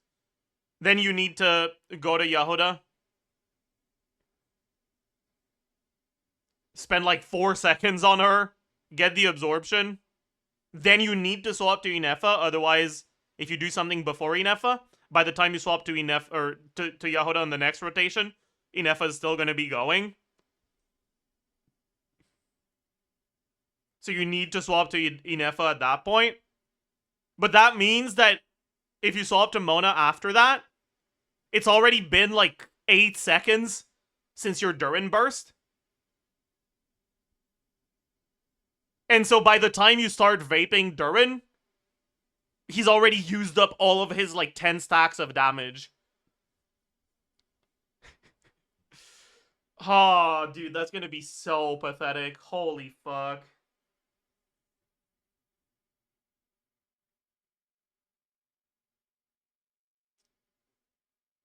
Alright, that's something I hadn't properly considered initially.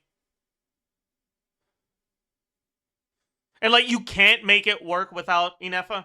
You could try to do, like, Fischl Ino, I guess. But Ino's so dog shit, I just don't see that being a real thing. Plus... Well... I guess if you do one Fischl E, it would work. Right?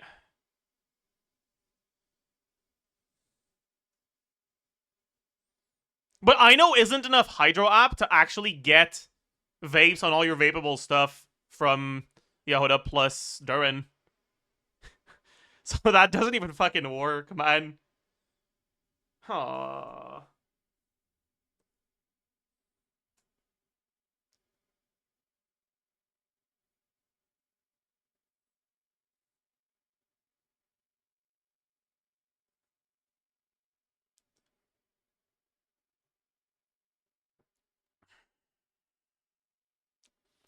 But like, I mean, we can try to think about it a little bit, right? So you do Jahoda, you do Durin, you do Inefa, you do Mona.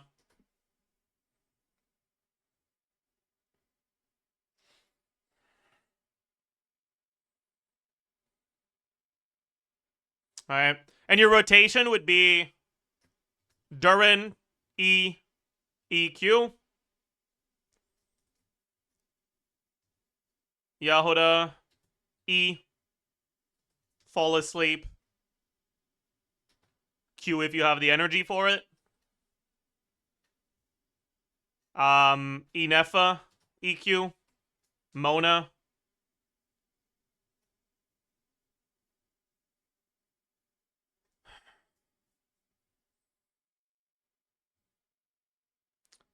What sort of combo do you do on Mona here? You probably just EQ, right?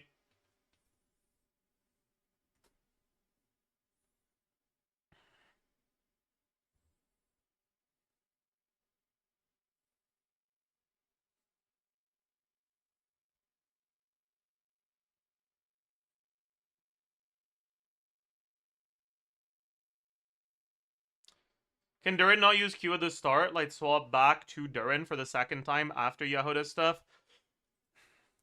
Inefa duration is 20 seconds, and the duration starts after the burst animation. So the duration in practice is more than 20 seconds, right? Unless you just don't burst. It's like 21 to 22 seconds.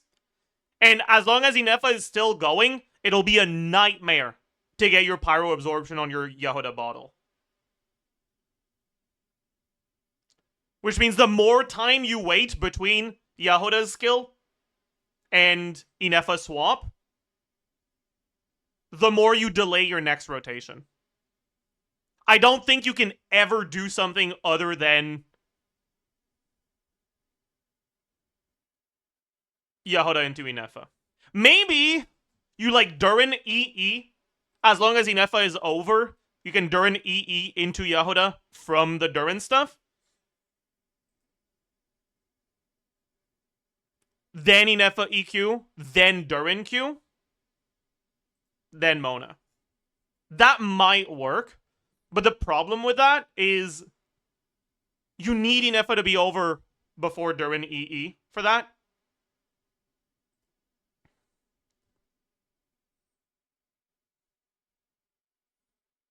And Inefa is like 22-ish seconds. So then Durin EE is another like second and a half. And then Jahoda E is another like 3 seconds. So you're already at like a 26 plus second rotation.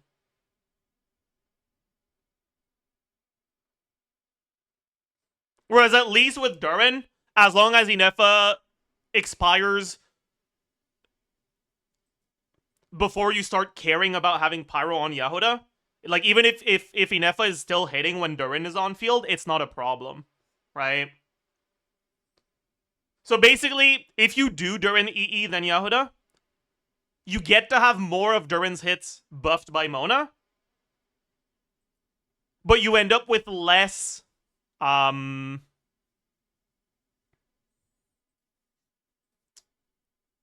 end up with much longer rotations.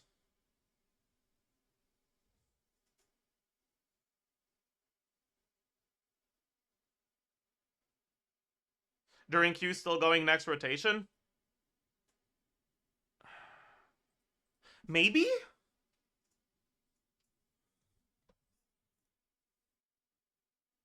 Alright, if you Jahoda EQ, right?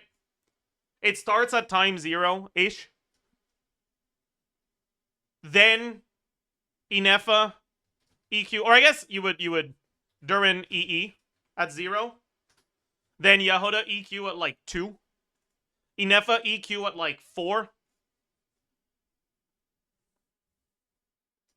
No, sorry, at like 5. You probably don't Jahoda Q here. You probably Jahoda Q later if you need to. But you don't need to Q here because this rotation doesn't have strict rotations. And if you're going to Q at any time, you'd rather Q at a time that isn't between Jahoda E and Inefa E. Alright.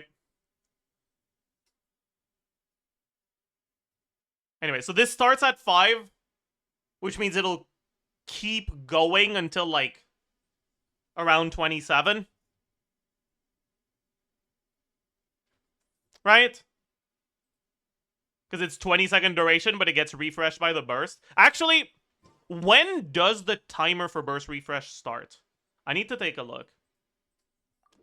I want to see when the last hit happens when I do Inefa EQ.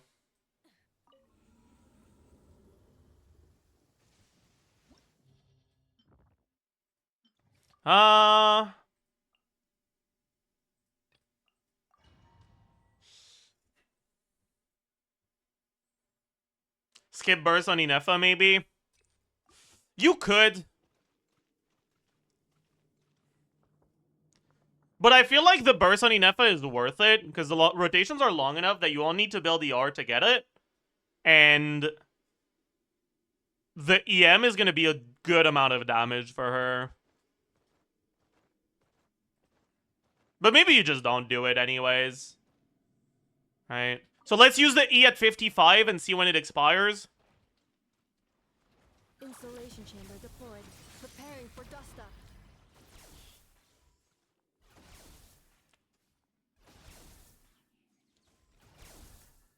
Let's see when the last hit happens. 40, 38, 36, 34.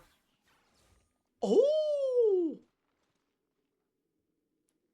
If you EQ, Brigitte ends up disappearing right before it tries to do a hit. So it's only 21 seconds.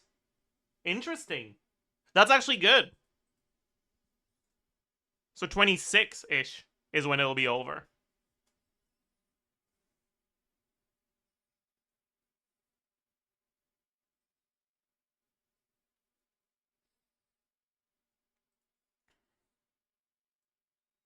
What if we just E at 20?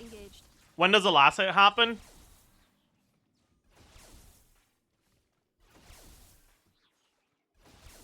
I think it'll be at like 19 seconds later. Right? At 01? No. It's 20 seconds. Okay, that's fine then. So about... We could shorten our rotation by about 1.5-ish seconds by skipping Inefa burst. I don't think that's worth it.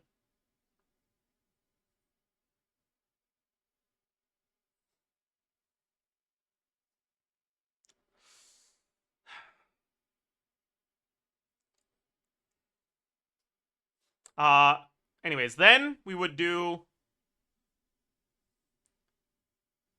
Do we do Durin now or Mona first?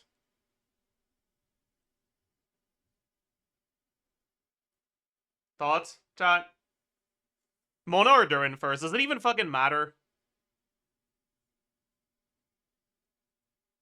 I guess it should be Mona first, right? If we want Durin to last for a little bit longer into our next setup. Mona EQ. It's gonna start at around like 8, 7.5-ish. Then Durin Q will start at around 10. Which means it'll still be going. It'll still be going no problem at this. So we can probably do this, yeah. This is probably the rotation we're gonna do here, I think. Then Mona.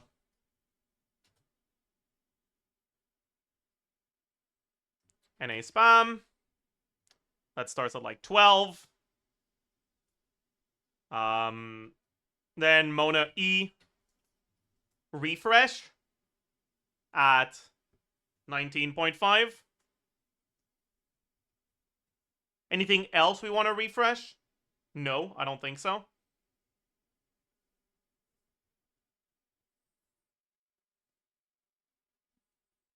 And then we go back to Durin EE. Or Mona NA spam again. Starts at 20. And then Durin EE. Needs to happen after Mona skill is over.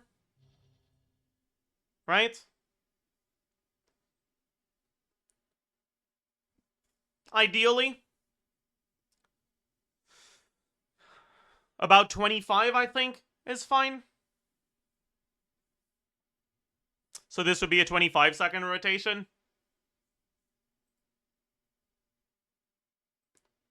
Jahoda E would keep going until about 24. Durin burst will keep going until around 30. Right? Then you would Jahoda E again at 27. Inefa EQ again at 30. Right? It would be something like this. This rotation looks good, yeah.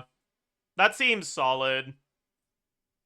This is also a rotation that can give TTDS to Durin for his big uptime, which is really nice, actually. If we want to go TTDS. Maybe Fav is still better. But I guess this team is not that energy hungry, right? You get 2 Mona E's, so Mona Burst won't be a problem. Yeah, I think this is what we do here. So base attack, attack percent, flat attack, total attack. It's a long rotation that only does 1 Mona Burst. So her ER requirements aren't a problem. Jahoda's burst sucks, so you don't care. Durin doesn't really have ER requirements, so it's only Inefa, but the burst is honestly optional anyways. So it's fine.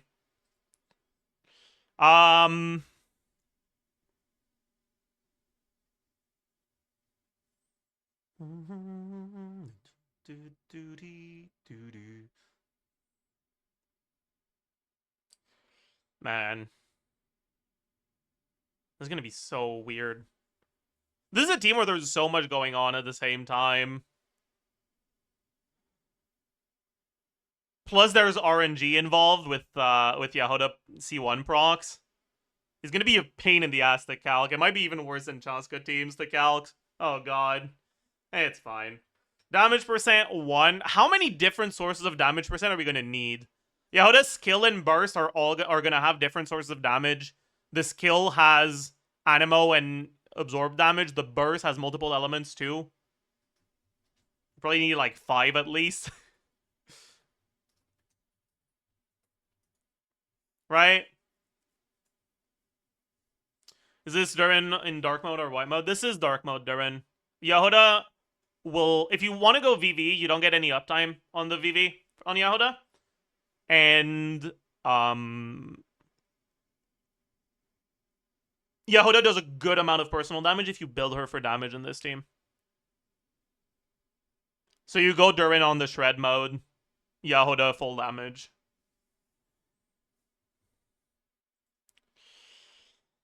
Anyways, we'll need EM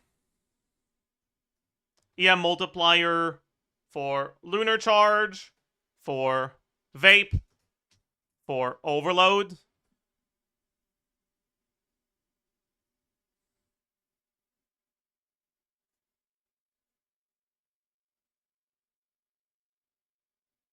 Isn't Dark EN1? Yeah. Oh, did I? I'm an idiot. I meant White mode. I'm sorry. White mode is a shred mode. I'm a fucking idiot. My bad. My bad. He is Cornge. Crit value, crit multiplier. I guess I'll need 2 crit multipliers. I'll also need 2 attacks, right? Total attack 2. Because it's uptime and downtime. Is here an upgrade for Flynn's? Jahoda C6 is a minor upgrade to Flynn's. Jahoda non-C6 is not an upgrade. E attack 1, 2, 3, 4, 5. Is that enough, actually? No, it's not. I think we need 1 more, right?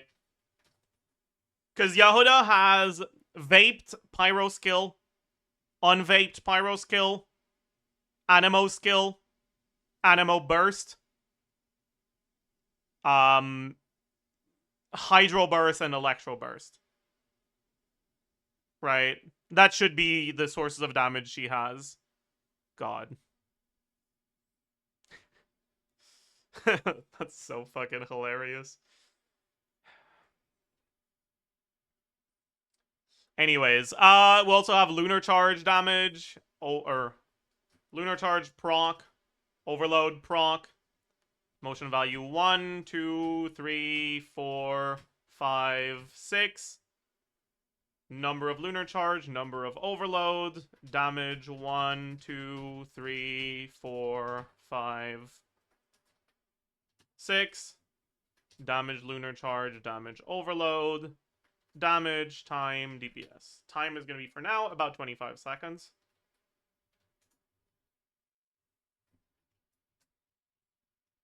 Alright. So, what weapon should we give her in this team? I think it's a stringless angle over event weapon.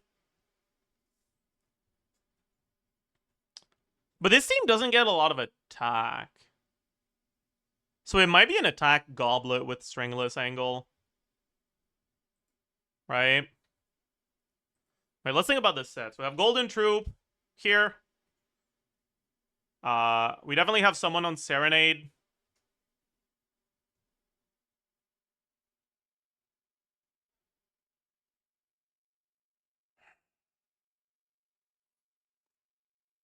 What else? Alright, like, we want Serenade on someone. We probably want TOM. Is the last one just gonna be Noblesse, I guess? But Noblesse is really bad uptime in this team. I guess if you Noblesse Mona, it at least affects the larger portion of your damage. Right? If I wanted to be thorough,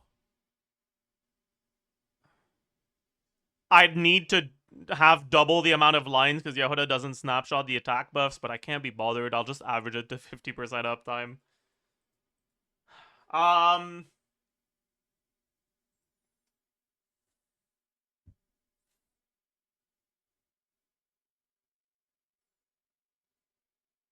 What's her ICD on skill again?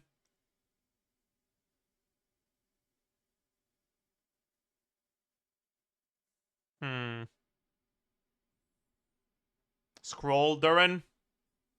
I don't know. There's a good amount of your damage that isn't getting buffed by damage percent. So I don't know if Scroll is good enough.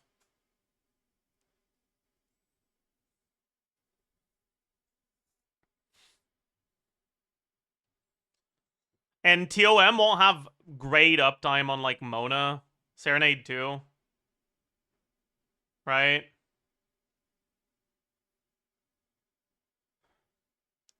So I think you want to go TOM Inefa. Serenade, Durin, Noblesse, Mona.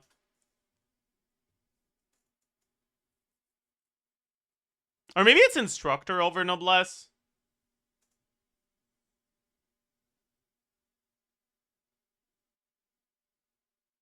No, I don't think so. I think it's Noblesse.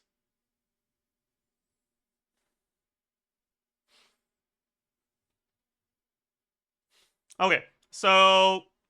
And then weapons, probably have Stringless, Jahoda. Is it actually Stringless, or is there a weapon that could be better? Chat, help me think. Do you guys have any ideas for weapons for Jahoda here? That I might not have thought about. That could be better than Stringless. Nah, nothing's going to be better than Stringless, actually. That's fine. Like, if we had an attack stat stick that also gave a good amount of damage percent, it'd be fine. Range gauge, maybe? Maybe range gauge is but range gauge isn't something I like assuming, so meh.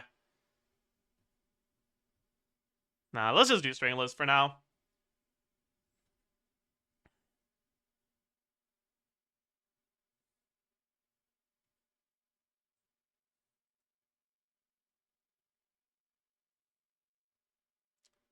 What does Not Uncraftable do again? It's like 30% attack, 40 ADM. It's a lot less stats than Stringless passive is the problem. So I don't think it'll be better. If we care more about attack percent than damage percent, we'll just go attack Goblet.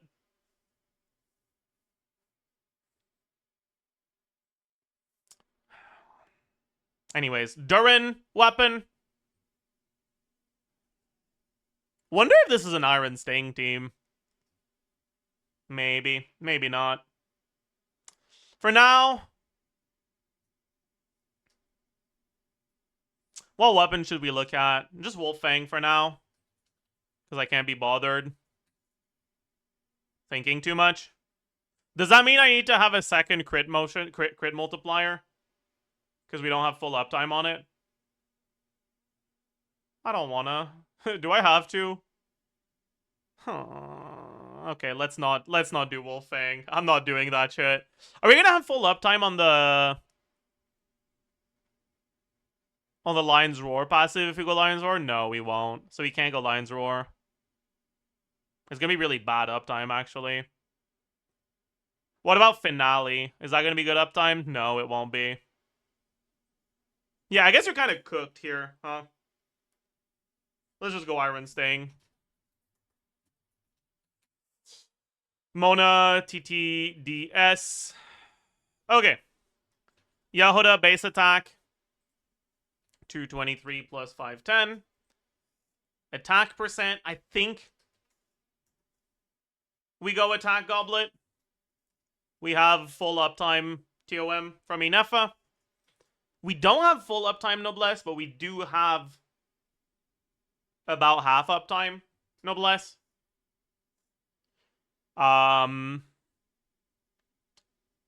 Substats. Is that it for attack? I think so, yeah. Because the TTDS is not going to her.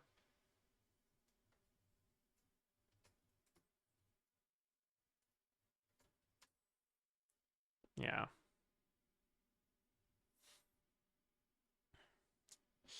Damage percent for Pyro is going to be 70% from Golden Troop, 48 from Stringless, 46.6. No, we don't have Pyro Goblet. We said we go attack Goblet.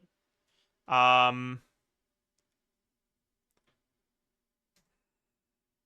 I actually going to need to have 10 rows of different sources of damage to account for Mona uptime?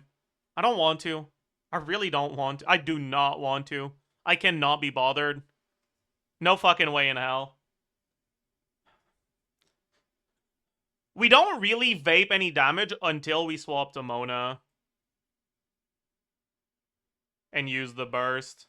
So, for the vape stuff, we'll have really good uptime on Mona passive. Or on Mona damage percent. Are there any other sources of damage percent here? No, right? We don't have any from the... Yeah, okay. Then unvaped pyro skill damage. A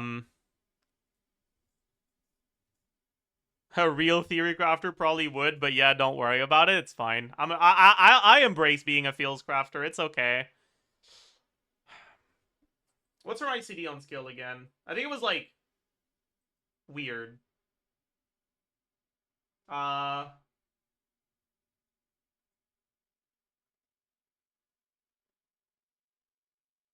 think the skill applies every hit, but the C1 is every other hit, right? So in a rotation like this one,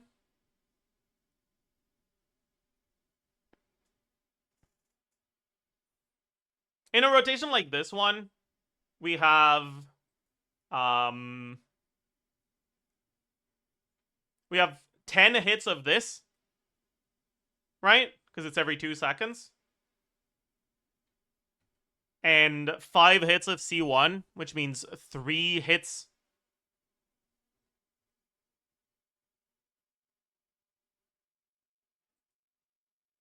Okay. So we should have amount of vaped hits on Jahoda be at like 6.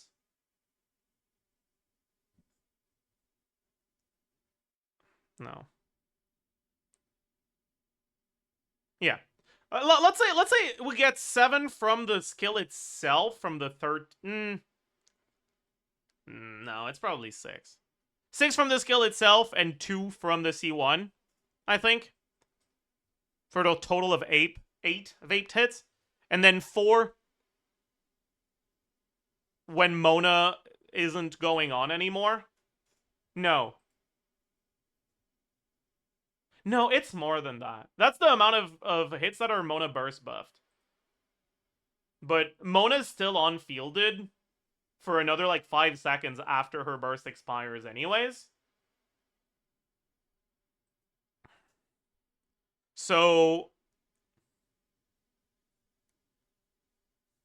we probably get another like 3 hits, honestly.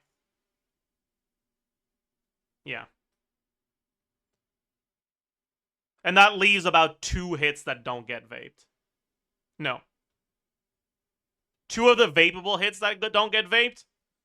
And then the remaining 2 C1 hits that have ICD anyways, that can't get vaped.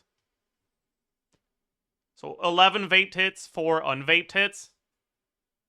Which means our uptime on this would be a little bit lower. And then for this, pretty much all of these are happening without the Mona buff. Yeah. Okay?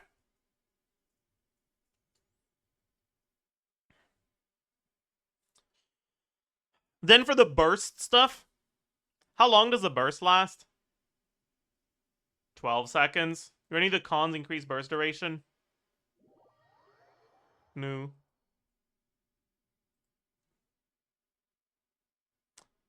So probably get about 40%-ish on all of them, right? No, the animo damage itself.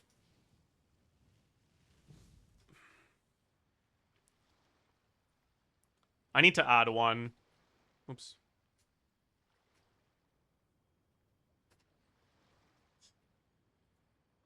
I need to add the... This is for vaped pyro, unvaped pyro. Many insects have a compulsion to follow the I guess the animal one is also the same amount here, actually, so I didn't need to add it. It's fine. Okay. Ooh! Is it okay to fart in this chat? I mean, as long as we can't smell it, it's fine. Otherwise, I'd appreciate if you, like, go did that in a bathroom or something. Or outside or something.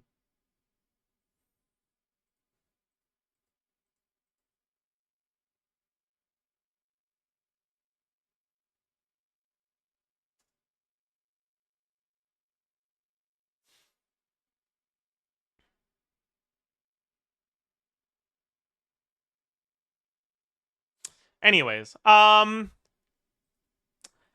burst damage. The burst pretty much is always happening during Mona uptime, right?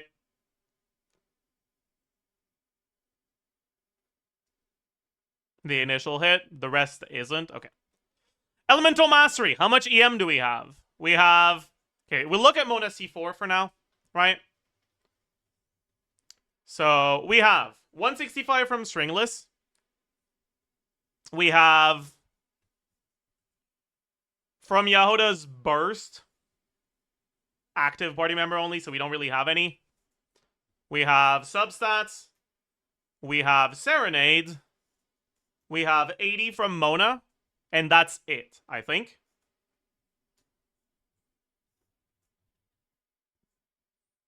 EM Multiplier Lunar Charge. 1.14 times 6 times EM divided by 2000 plus EM. Plus 1. Plus... it's gonna be like about 25% from the Ascendant Gleam bonus. We get the Mona C1 buff. It's 24%, and it's about 2/3 uptime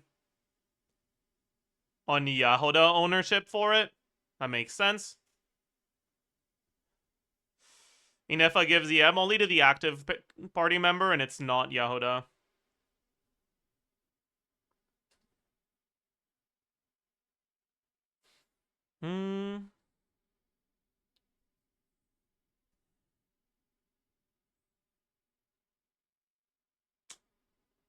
That's it, yeah.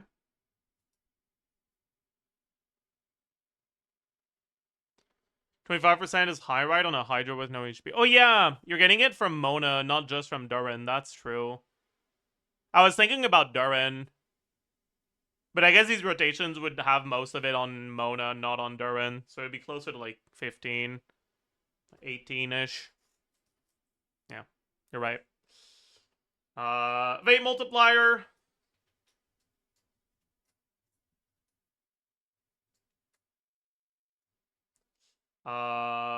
It's the 24 times about 2/3 uptime.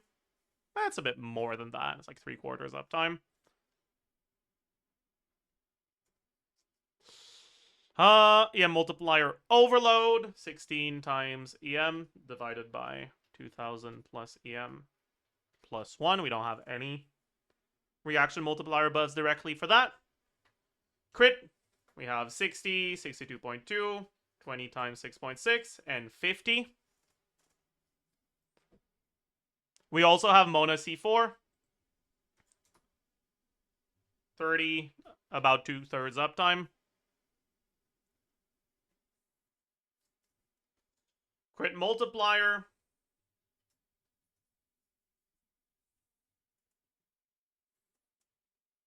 Yeah. Effective attack is going to be for vaped pyro damage. Total attack times 1 plus damage percent for the vaped pyro damage times EM multiplier vape times crit multiplier. And then for unvaped pyro damage, it's this. We don't have the EM multiplier. What? Okay. This is unvaped pyro damage. This is animo damage on skill. I guess it's the same, huh?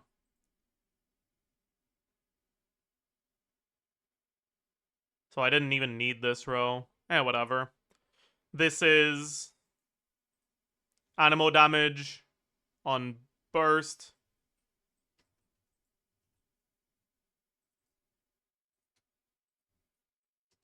Hydro damage on burst. Electro damage on burst.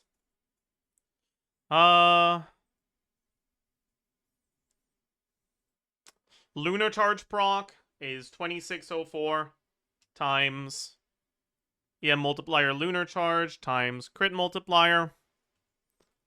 Overload proc is 3979 times EM multiplier overload. Motion value.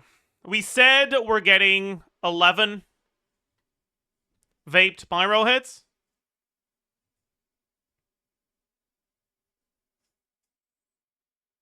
It's probably more like 10, honestly. Let's say 10. 10 vaped pyro hits. So it's 256. 256 times 10 times 1.5 because they get vaped. Unvaped, 256 times 5. Animo damage, 424. Burst initial cast, 414.4. Hydro and electro burst, 34.5 times 10. 34.5 times 5. Number of lunar charges.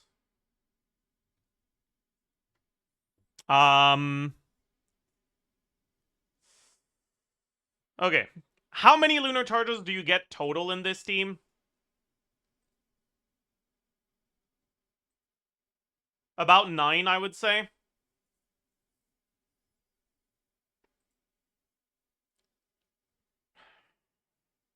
Inefa will have major ownership on most of them. Will Jahoda be higher ownership than Mona? Probably.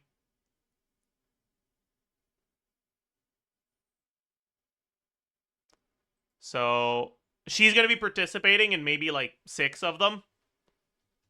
And she's going to be second ownership for that. Then overloads.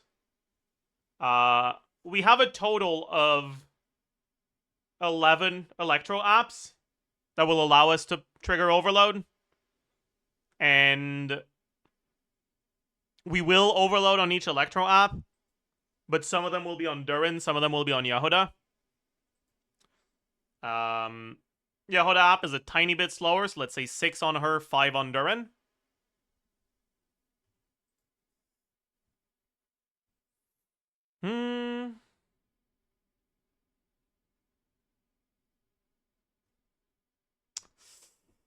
Anyways, damage is effective attack times motion value.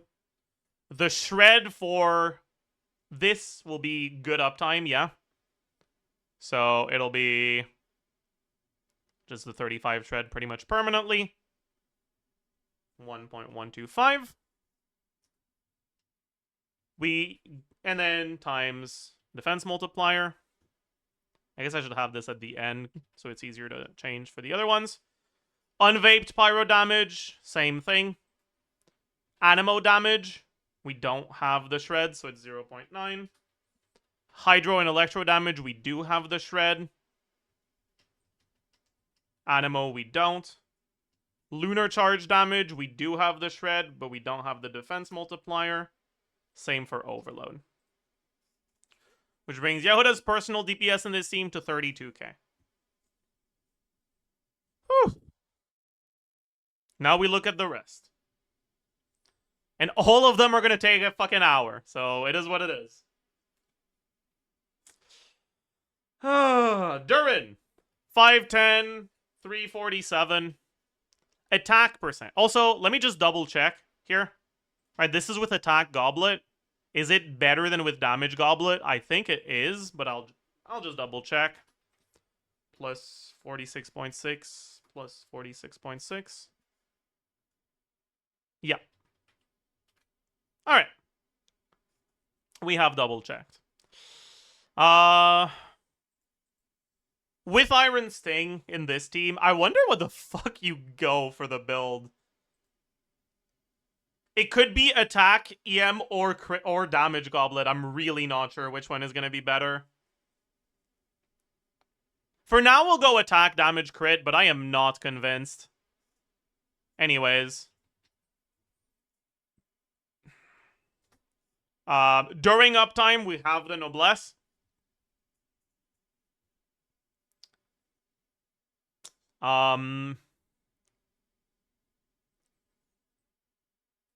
TOM, Noblesse, substats. We also have TTDS, and we have it every rotation during the uptime.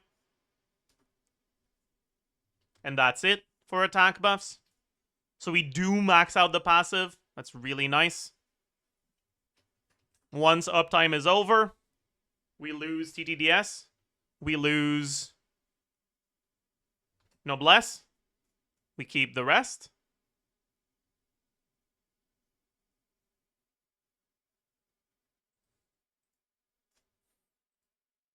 Okay. This TTDS is very helpful. Yeah, it does a lot here.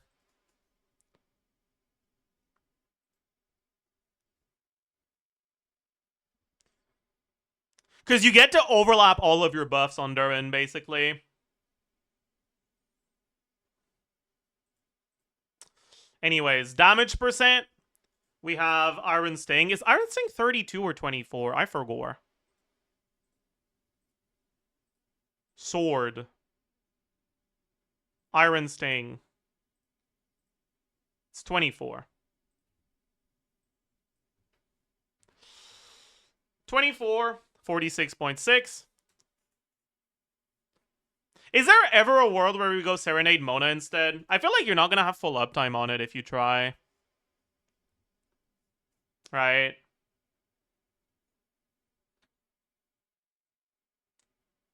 No, I think you're fine, actually. Yeah, I think you are better off doing that. So let's do Serenade Mona. Noblesse, Durin instead. So we get the 20% two-piece. Then what else do we have? Right? Iron Sting, main stat, two-piece. Jahoda doesn't give us anything. Mona gives us the buff, and we're looking at uptime damage first, so it's plus 60%. Inefa doesn't give us anything, so this will be all, I believe. Then damage percent outside of uptime. We just lose the Noblesse. Or not the Noblesse, the Mona. EM. How much EM do we have? 165, 120, 80, 80 for Mona C2, Serenade, Iron Sting, substats. Should be it.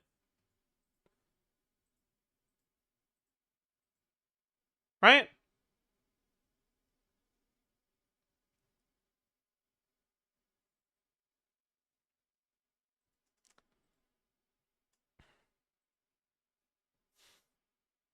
Yeah. EM multiplier. We don't have a lunar charge EM multiplier. EM multiplier vape. I think I'll separate it in two here. One for uptime. Why are you like this? One for uptime, one for downtime. Because the stats are actually very different for uptime and downtime, so it's kind of hard to approximate. So for downtime, it's just this. Well, then for overload, we can approximate. Actually, no, because we don't even need to. Yeah. Okay, so it's the same as this here. Crit value. We have 98.4, 62.2. Yeah. We don't have the Jahoda buff. But we do have the Mona buff, and we are going to split uptime and downtime here. So this square divided by 8 plus 1. And the second crit multiplier is going to be 1 plus crit value divided by 4 is crit rate, minus 15%, times crit value divided by 2 is crit damage, minus also 15%. This is during Mona downtime.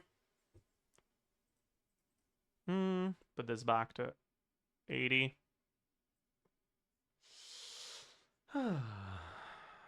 Effective attack. We have total attack, 1 plus damage percent, EM multiplier vape, crit multiplier. That's for uptime. And then effective attack for downtime is going to be attack downtime, damage percent downtime, EM multiplier downtime, and crit value downtime. And then we also have... I guess I should have this here. The unvaped damage during uptime and downtime. You guys are really, really going off with the Mpreg today, huh?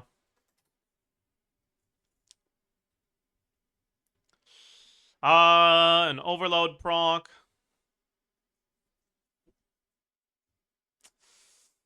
Okay, motion value. We have... During uptime...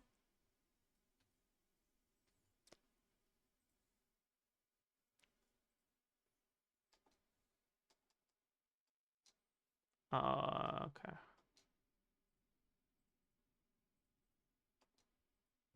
Alright, during uptime, we have the burst, which is 202.2.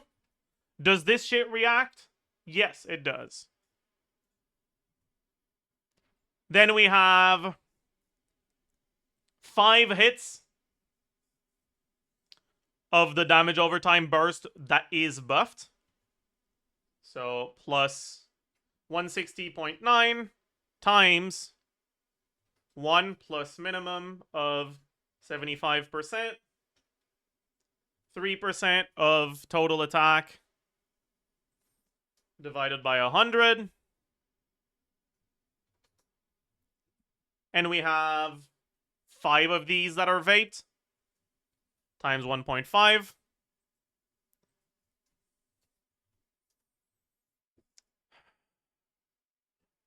Unvaped damage for this during uptime will just be... We don't have times 1.5. The damage here is the second hit, 163.9, 190.1. And we don't have times 1.5. Then motion value for...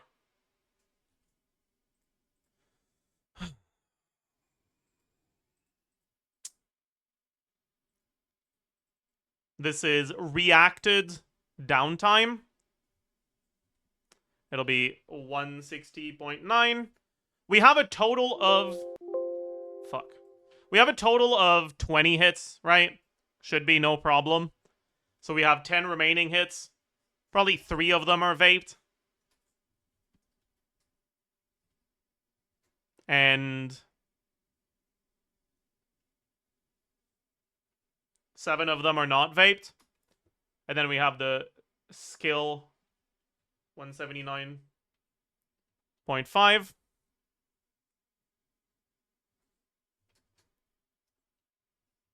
Okay. Then, yeah, we have this. And finally, we have these like this and this, which brings Durin's personal damage at 28k.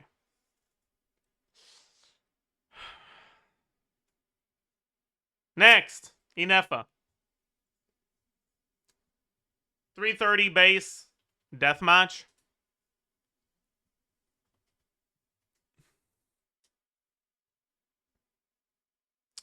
Attack. Attack. Crit, for sure. We have half uptime noblesse. We have TOM. We have...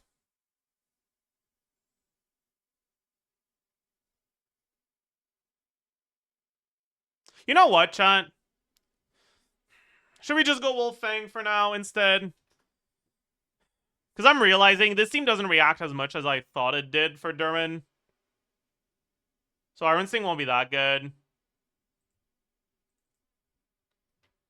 Alright, we were at 28k. We removed the EM from this. The damage percent of, instead of 24 is going to be 16. But then we also get crit value. It's 16 CV during uptime. Will we lose 8 crit rate during downtime? And we also get 27.6 times 2 from the weapon stat. It's close enough.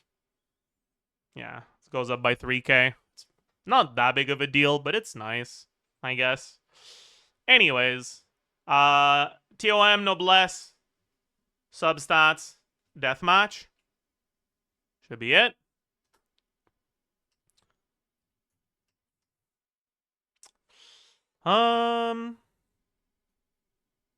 Damage percent.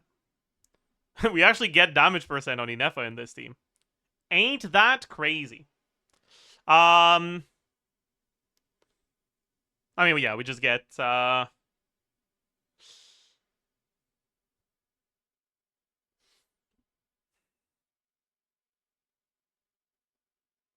we just get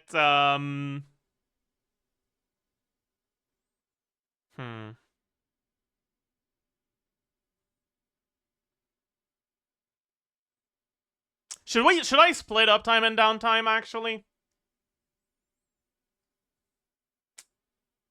Meh. Noblesse uptime doesn't line up with Mona uptime anyways, so I'm not gonna bother. Let's just say it's about 30% up, or about 50% uptime on Mona. So about 30 damage percent. Anything else? No, right? Yeah. EM. Okay, so we have 6% of her total attack, and it is full uptime. We have 80 from substats. We have 120 from Serenade. We have 80 from Mona C2. I think that's it. Right? Yeah, multiplier lunar charge. This makes sense. EM multiplier vape and overload doesn't matter. She ain't triggering any. Is that true? She'll trigger 1, right? Yeah. Okay. Fine. Crit value. We have crit ascension. Yup. Mona is 30% crit, about half uptime. And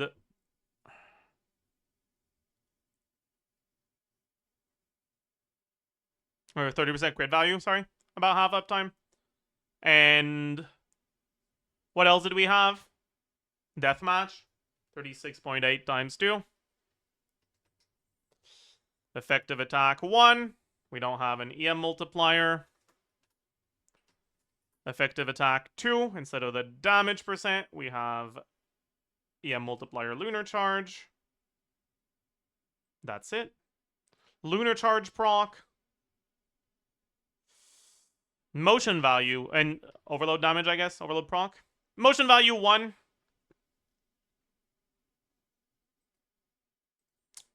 $146.9 times 11 plus 163.2 plus 1150.6. Motion value 2. We should have cloud on all of them. 65 times. Should we have cloud on all of them? I mean, first rotation we don't, but second rotation we do. Let's just assume we do. Whatever. Times 3 times 11. Motion value for... That's it, actually. Yeah. Number of lunar charges. So he said there's 6 lunar charges that Jahoda is participating in out of 9-ish total. Inefa should be number 1 ownership for all of them, actually. Yeah.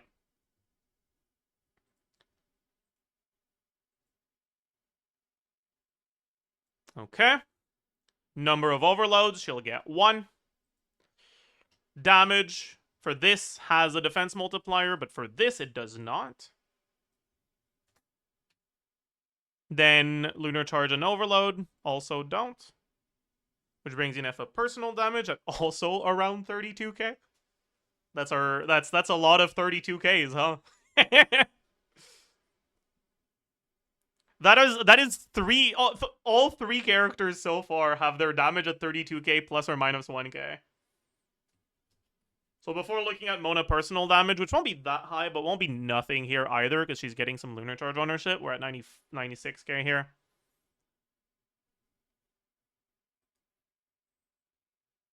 $32k merchants, yep. Anyways, Mona. Okay, how much time are we spending on Mona here? We're normal attack spamming for like 13 seconds.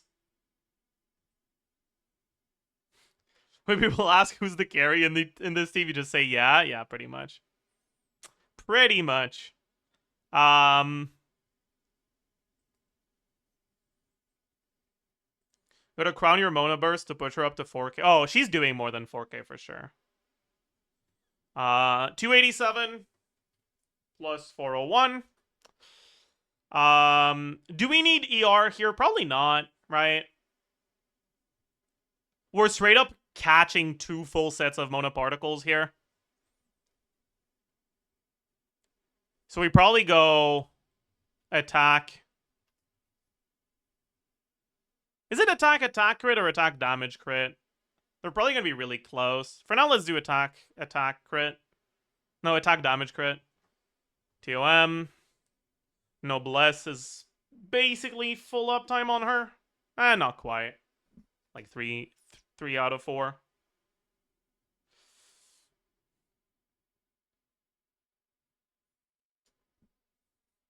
What are the other sources of damage percent? Just substats and that's it. Or of attack percent, I mean. Okay. Damage percent. For now, we're looking at damage goblet. We have pretty much full uptime on her own damage percent. Not quite, actually. It's about 3/4.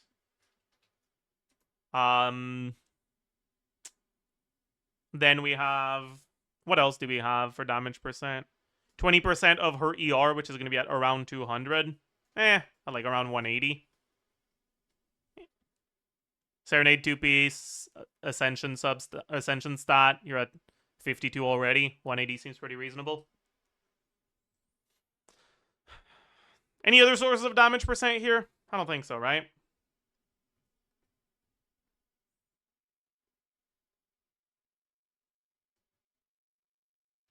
I guess we might as well have a separate one for charge attacks if we want to look at C6 by C6 later.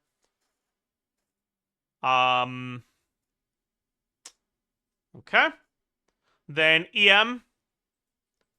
She gets the Inefa EM buff because she's always unfielded here. She has substats.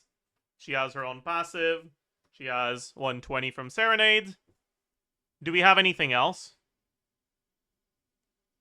I don't think so for now. But it's very possible that EM is a better main stat than attack. We'll have to take a look.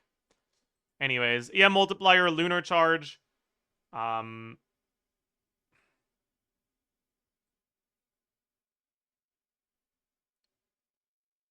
She's on field, and it's about 2/3 up. It's about 3/4 uptime. Yeah. And Lunar Charge is the only reaction she triggers. Crit value, we do not have crit ascension. We do not have a crit weapon. Did I not add... I didn't add the 50 CV to Inefa from Jahoda. My bad. Jahoda was... Or Inefa was not a 32k merchant. She was a 38k merchant. Oh my. My bad. Anyways, we have 45% CV, but it's about 3/4 uptime. Effective attack is this. Lunar charge proc is this. Motion value. I guess we should have effective attack on the charge attacks as well if we're going to separate them. Motion value 1. 63. No. 63.9. 61.2. 76.2. 95.5. So you do like 5 and 4s ish.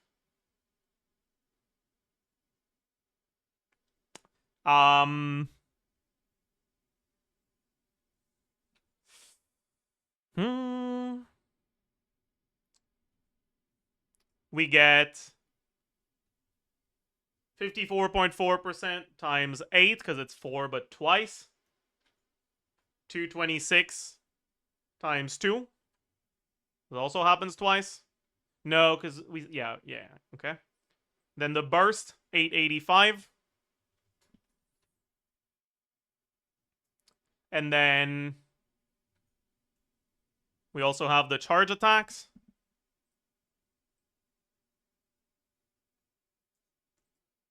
Which are 255 times probably 3. For now. Number of lunar charges. We said that. Yeah, okay. So she should be present. I know. Present! Sorry. She should be present in all of them. So we get 9.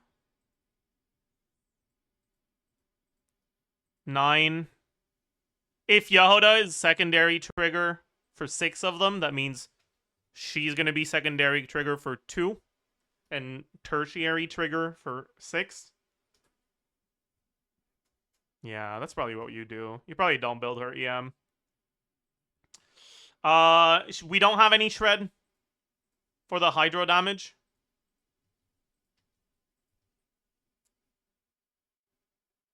We do have shred for the lunar charge damage. Yeah.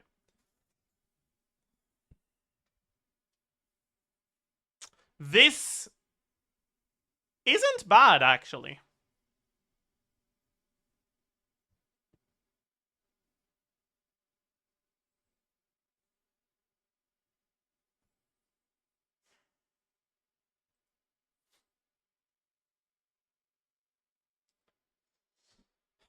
The thing is, I really don't know if I'm being too optimistic for my assumptions on the way that reactions are going to line up with this rotation.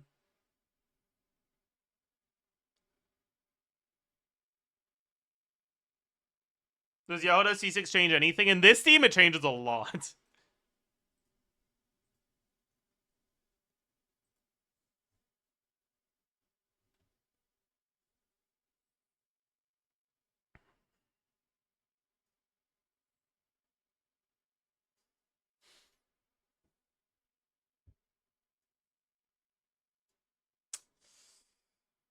Now, is Jahoda C6 a better pyro carry than Arlecchino?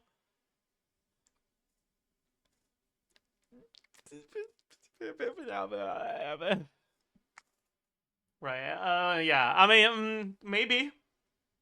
Probably.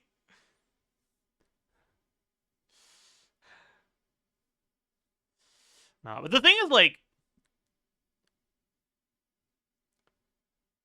Right, this is Jahoda C6.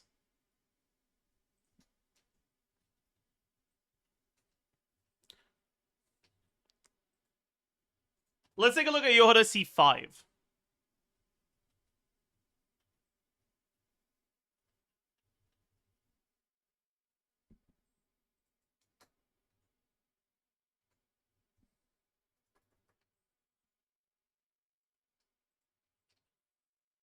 Right.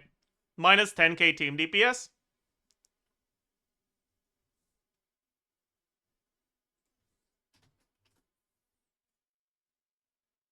Let's take a look at Jahoda C0.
Minus another 10k team DPS.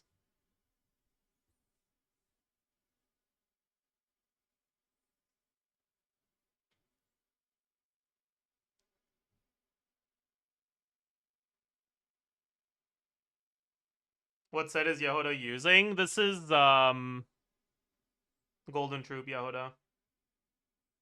Not that bad for a C0 4-star. The thing is, we're still looking at Mona C4, right? And Mona C4 is doing a lot of the work here. I'm pretty sure Jahoda's worse than Changling here.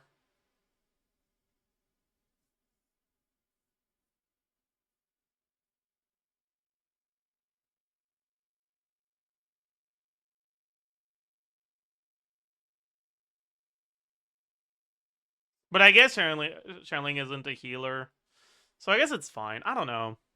It's also like, this is a Durin Inefa team, right? Like, this isn't a 4-star carry. This is a cosmetic 4-star in a team where most of the damage is coming from off-field Durin and Inefa, right? She's not actually doing anything.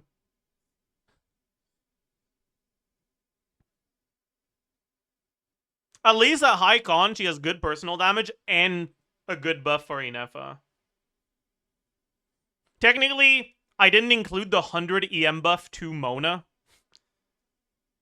Right? Team DPS goes from 108k to 108k. Thank God.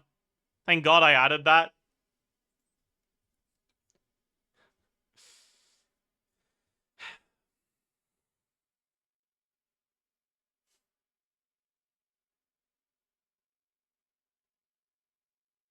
But yeah.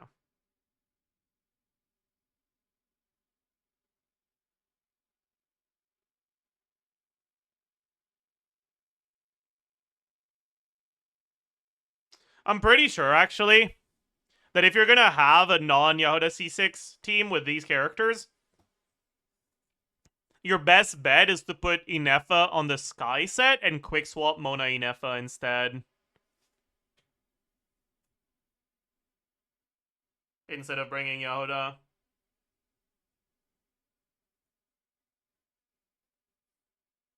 Honestly, maybe you could do that in this team, too. Maybe there's a world where you can, but I don't know. Seems a bit optimistic in this one. You need the extra Hydro app from Mona, because Jahoda plays some Pyro, too.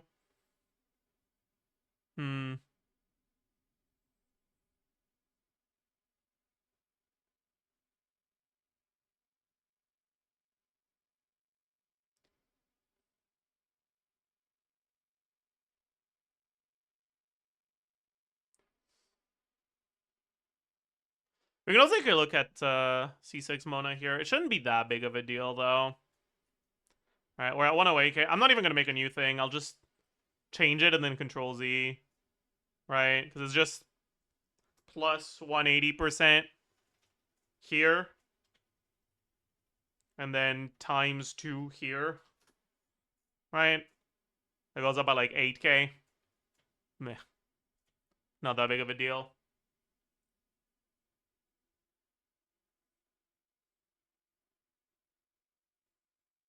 And this C0 team is VV better. The problem with VV is you have really bad uptime on it. Jahoda applies Animo twice per rotation. Alright, so you can't really go and refresh it. You're also not getting a Pyro Aura back without losing reactions. So it's kind of ass. But yeah. Hmm.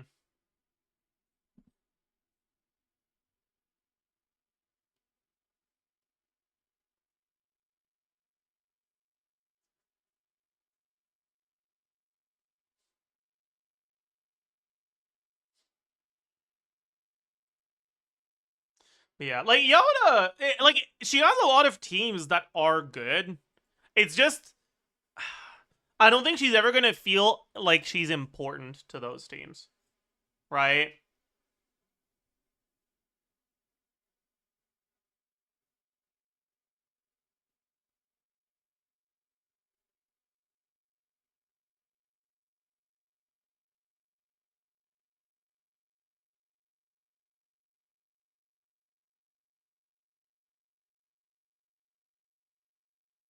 Hmm.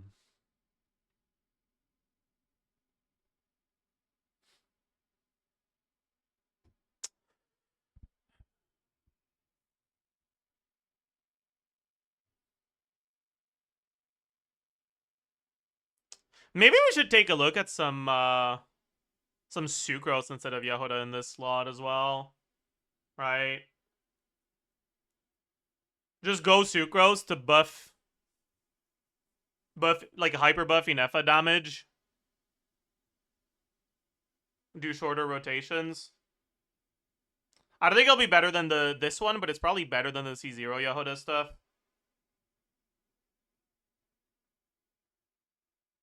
Hmm.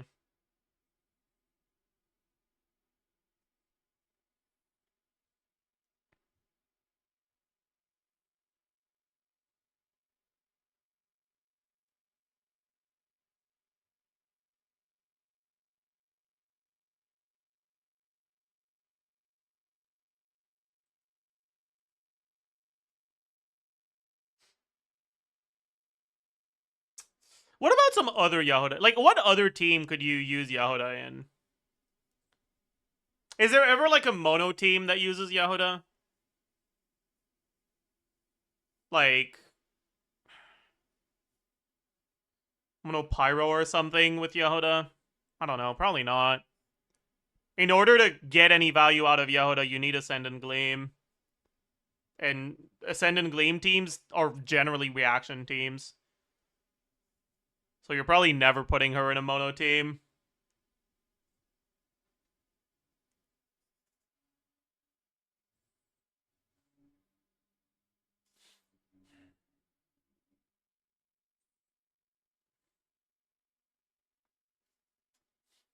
Hmm.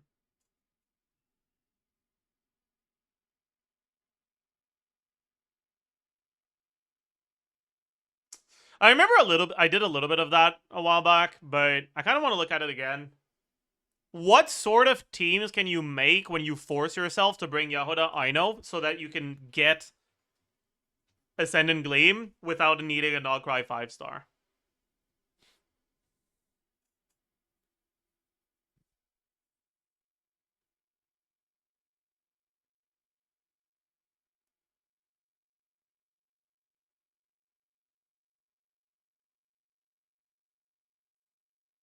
Arlecchino? I don't know about that. Like, what sort of Arlecchino team would you be doing? Like, if you do Arlecchino here, what's the slot that goes here? Like, Bennett? The problem is that a team like this can't go VV Jahoda. Because in order for her to get Pyro Shred on VV, she needs to be also absorbing pyro on her bottle.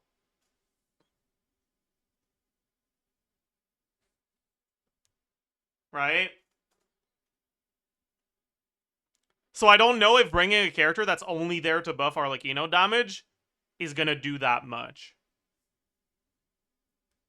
Just use Arlecchino E for pyro, but if you do that, then you pyro absorb on Jahoda, and now you're applying too much pyro for Aino to keep up by herself.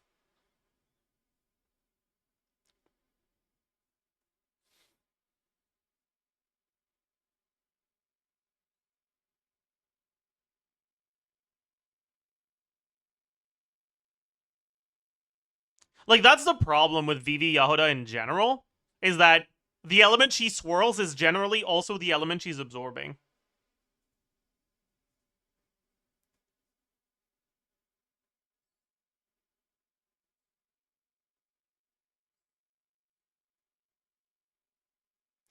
You could just do no absorption Jahoda, but, like, that's kind of cooked too, right?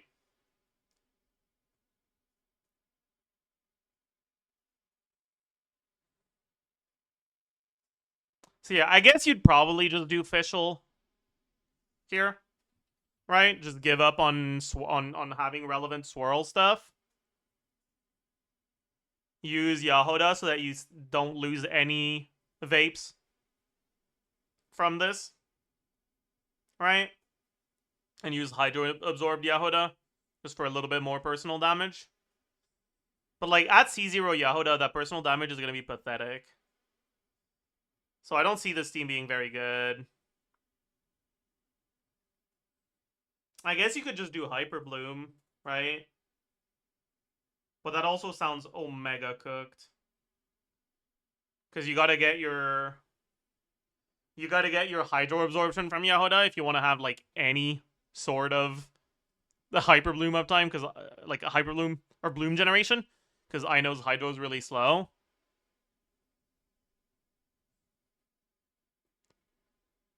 And that just sounds cooked as hell.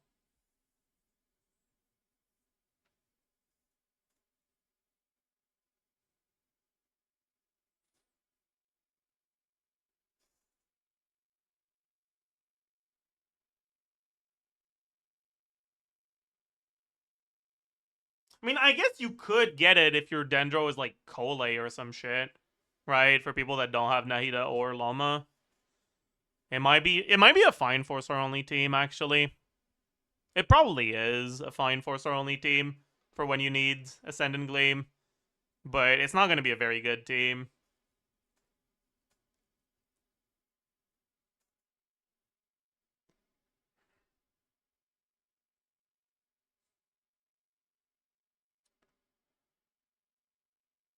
How bad would Gaming be here if you just don't try to absorb anything on Jahoda?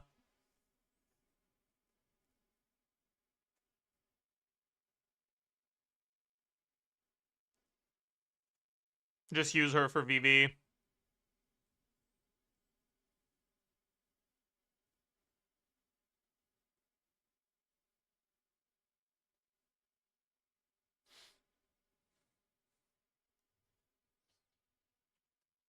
Something like this.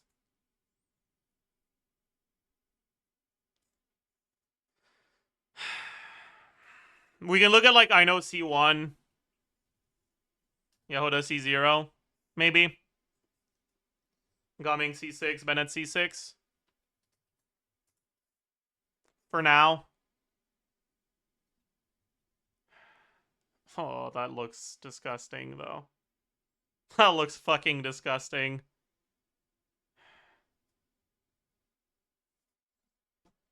Although one nice thing about a team like this is you get to actually juggle properly, and if you're not good at juggling, you get to do some gumming normal attacks that add a little bit of damage.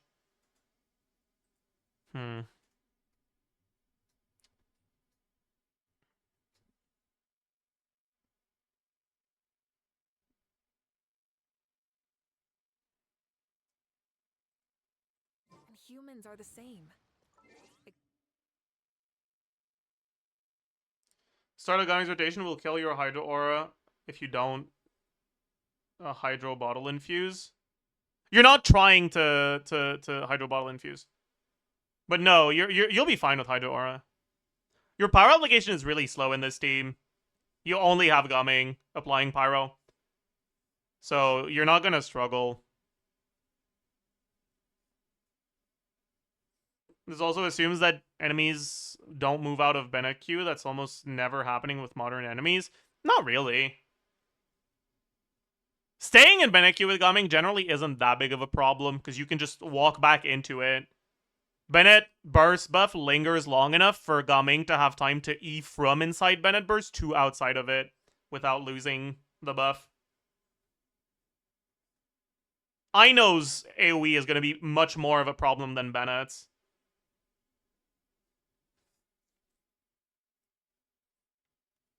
And that's something you'll know if you've ever played Gumming Rosaria teams. It's not the Bennett buff AoE that's the problem, it's the Rosaria burst AoE that's the problem. Anyways. One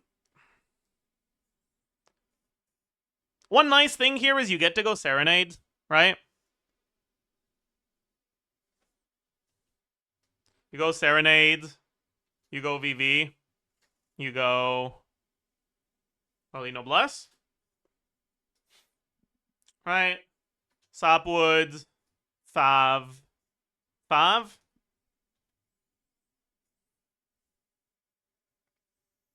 You can do some funky rotations to get, to be able to swap from Jahoda to Gumming, but I don't know if it's worth it. It sounds like kind of a pain in the ass.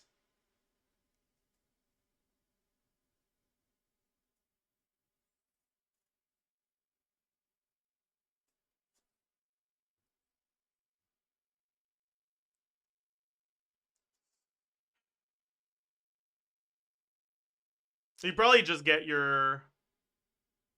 You probably just do, like, Bennett, EQ, Jahoda, I know. It's pretty bad for uptime, but, like, meh. It's not that bad. Should be able to get 5 Bennett buff plunges. Oh, 4 Bennett buff plunges, 1 non-Bennett buffed, probably. So, like, 5 E total, 3 Bennett, no, 4 Bennett, 3 VV, kinda, with something like this. In a, like, 18-ish second rotation. Attack percent, flat attack, total attack.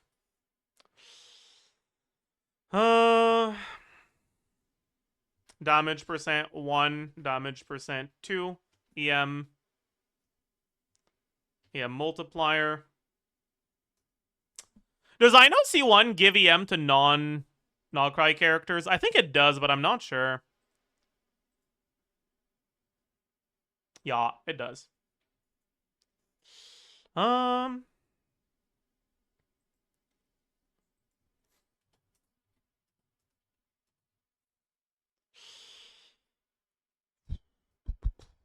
Okay. Then we have crit value. Crit multiplier 1, crit multiplier 2. E attack 1, 2, 3, 4.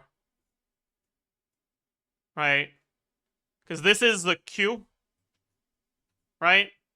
Then you have plunge 1. Then plunge 2. Then plunge 3. Which has 3 stacks. Yeah. Then the plunge 4 loses VV. Plunge 5 loses Bennett buff.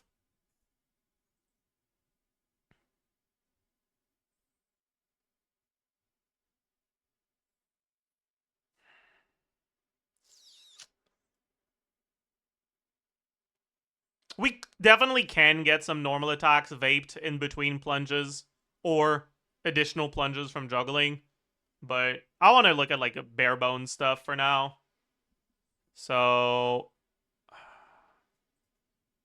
Let's look. Pyro, Gaming, 302 base attack, 510 from Serpent Spine. Attack percent, we have Pyro Resonance, we have Noblesse, we have...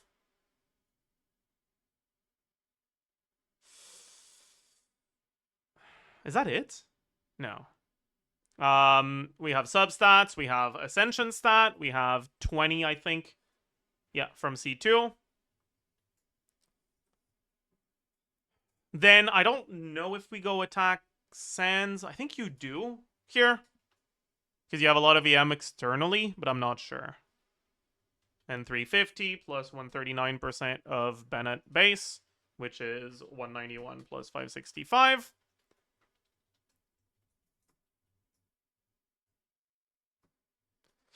Damage percent, 1.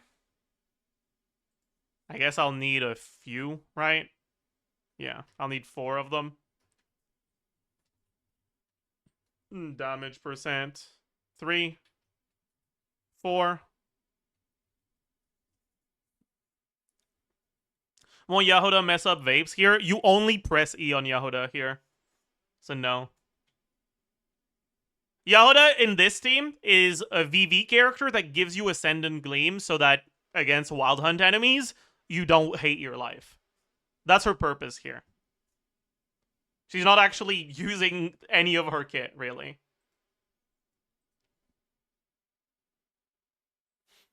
Anyways, damage percent 1 on the burst. We have Bennett C6.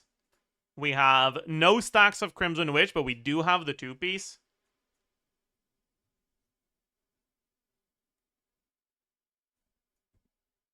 Won't Gaming mess up Jahoda's Hydro Swirls here? What is bro yapping about? What Hydro Swirl?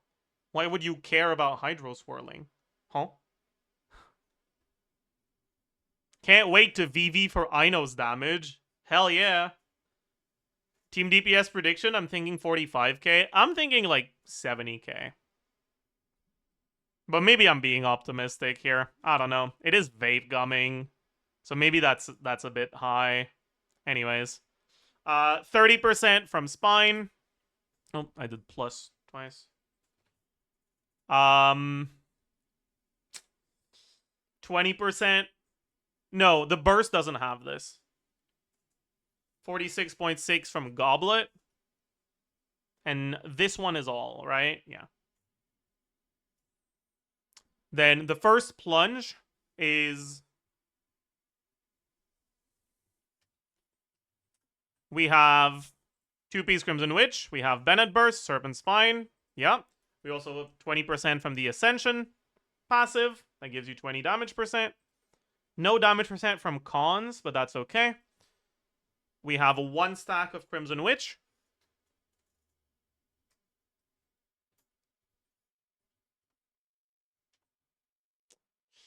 Then 2 stacks of Crimson Witch on the second plunge.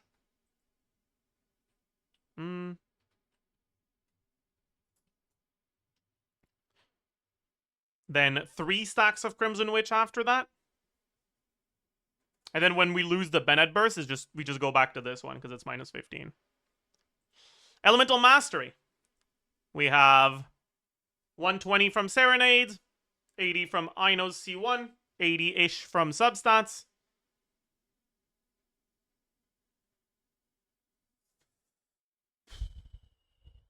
We could do an optional Jahoda Burst, honestly. For plus 100. It shouldn't screw with your rotations here. It might absorb Pyro, though, so I don't know. But even if it absorbs Pyro, it's not a problem, because your app is so fucking slow. Let's say you Jahoda Burst every other rotation or something. Whatever. EM Multiplier. Why did I have 3?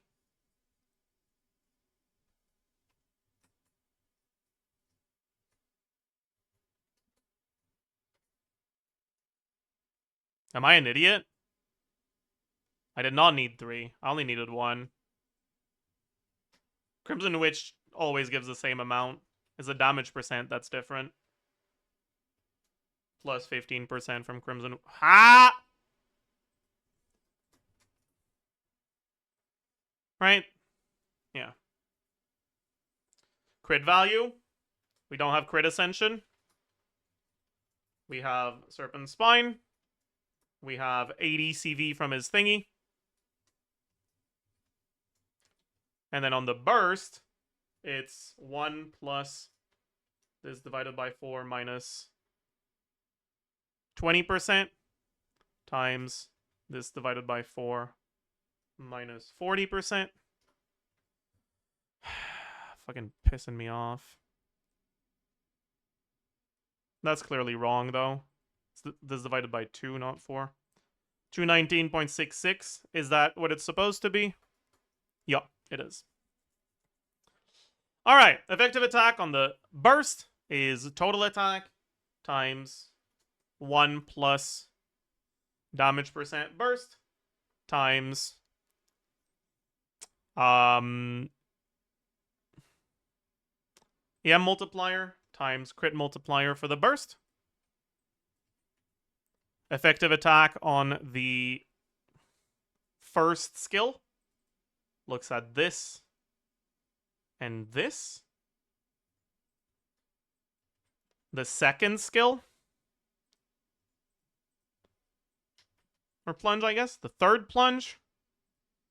Then the fourth plunge is exactly the same. It just doesn't have VV, which we're going to have to adjust later. And then the fifth plunge loses the Bennett buff.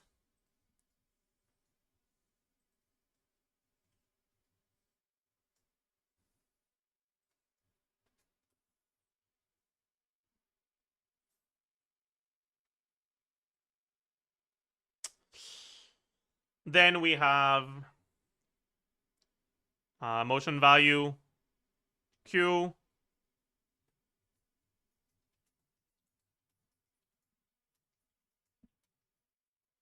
And damage Q, damage P1, damage P2, damage P3, damage P4, damage P5, damage time DPS. Damage is going to be the sum of these. Time is going to be 18. DPS is going to be this. Damage Q is going to be effective attack times motion value times defense multiplier times res multiplier with VV. VV expires on the fourth plunge. Alright, and then motion value on the burst. 740.8 times 1.5. Am I an idiot? I am an idiot.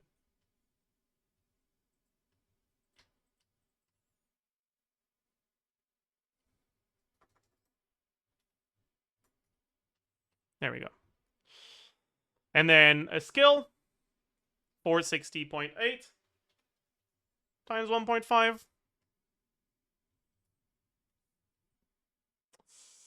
Personal DPS is at about 50k. Yeah, that's not very good, huh? Oh, man. Oh, man, that's not very good.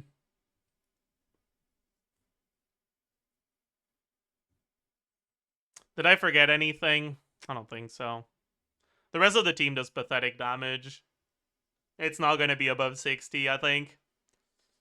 Oh, man. But maybe I'm being too pessimistic with only 5 plunges. Like, you could definitely get more in 18 seconds.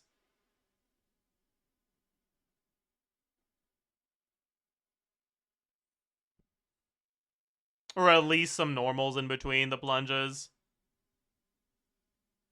But, yeah.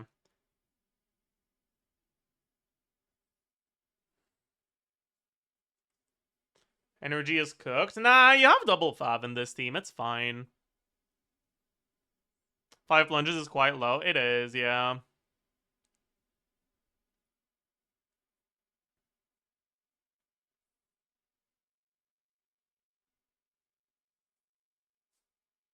Like, there's definitely a world where you get up to like 7 plunges. And if we get 2 more, the team does get to around 70k. But I'll need to test it properly to be sure how many you can get and how long the rotations take. Still ass. I mean, yeah, you're forcing yourself to play Ino in a non-Nod Cry team, right? But like, this will be better against the Wild Hunt enemies than trying to brute force with something, right? Way better. Right? And like that's the point right now. That's what we're trying to do.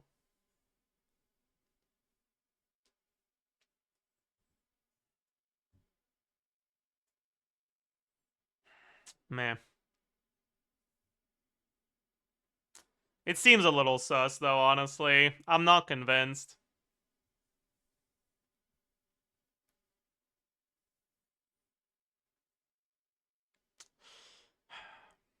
What if we did a Bloom Neville?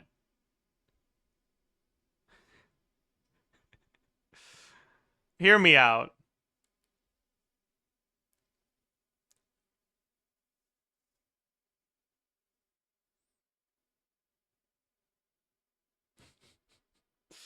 No, I don't know about that. I think that's too much.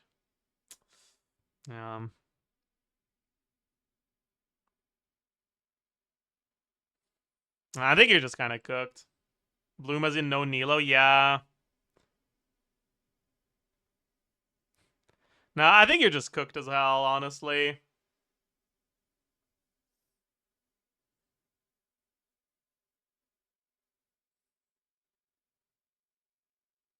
Electro charge, but that's gonna suck too. Like, Taser's not that strong without Inefa to begin with. And if on top of that, you're forcing yourself to play dog shit units like I know, you're just nerfing yourself even more. Yeah. I think this is the problem. Ino's just too bad for the Jahoda Ino core to be all that appealing when you want Not Cry stuff. It functions, but it won't be that good.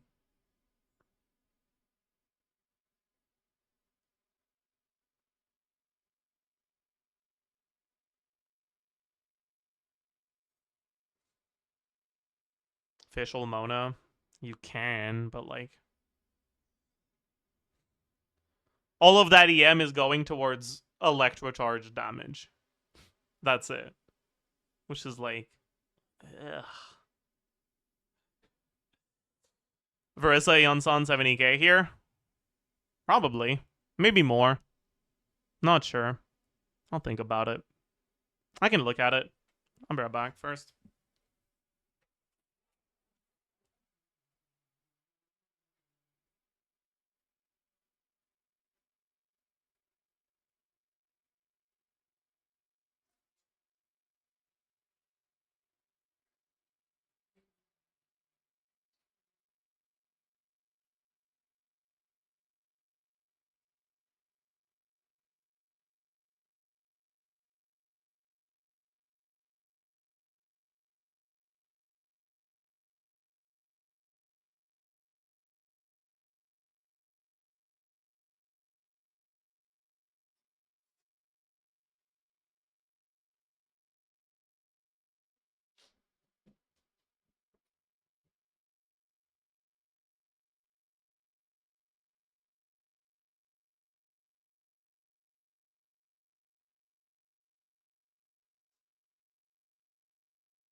I'm back.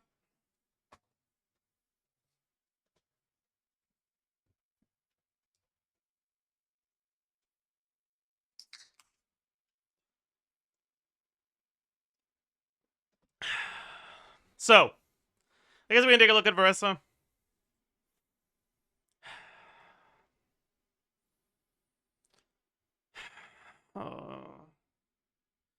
What about Molani?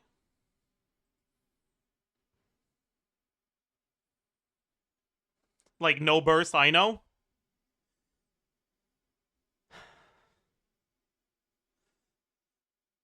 No burst, I know. No VV Animo unit. That sounds really bad. Because again, Jahoda can't VV and absorb the when she VVs and absorbs, those are the same elements. So if she VVs Hydro, she's absorbing Hydro, and that's not gonna work. 30k on a team. It's probably like 50k, 40k, something like that. Because you're effectively playing solo Molani, right? But with vapes. No shred, no nothing. Just vapes.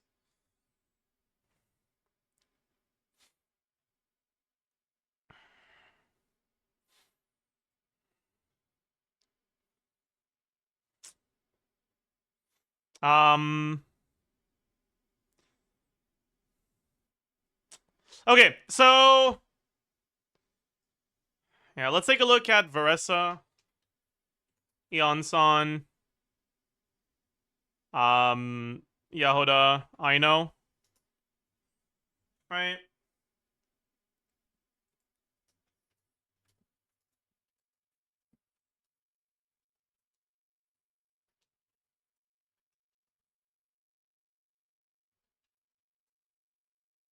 Can't you charge attack to VV?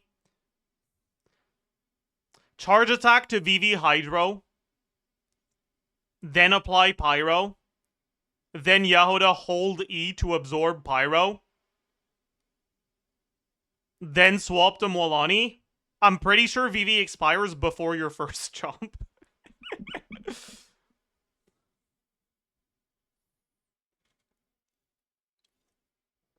So that won't quite work.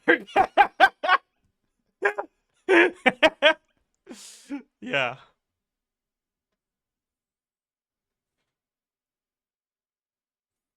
Yeah. Anyways.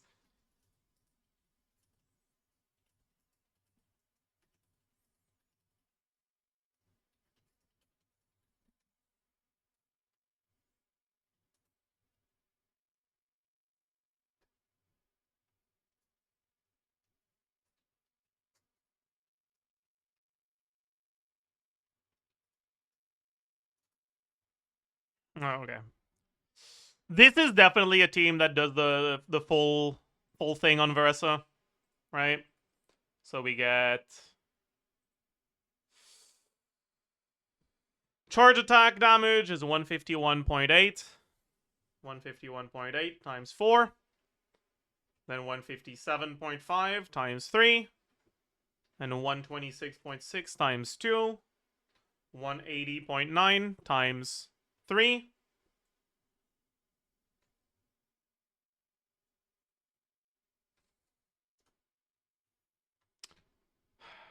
Plunge, 342 times 4. 513 times 3. 50 times 2.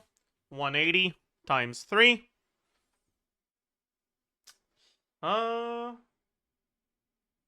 What else? Collision plunge, 137 times... Oops.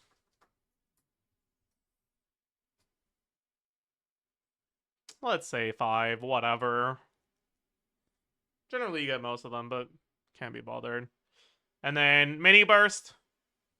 Team like this, you do 2 swap Jahoda with Fav Eonson, Fav Aino. You get 3 mini bursts per rotation here, no problem. 684.5 times 3.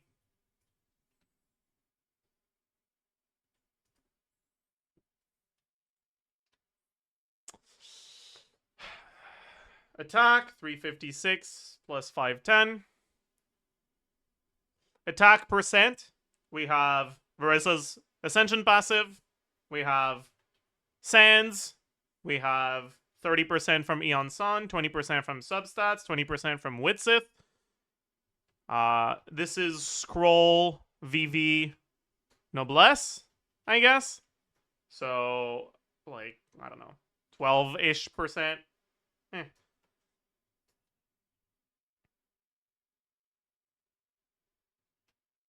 About 15-ish. Average uptime on Noblesse. Or, yeah. Any other sources of attack here? I don't think so, right? Then flat attack, we have 350 plus Eon San.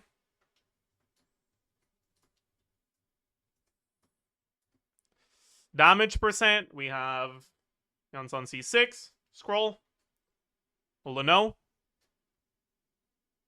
Witsith, 1/6.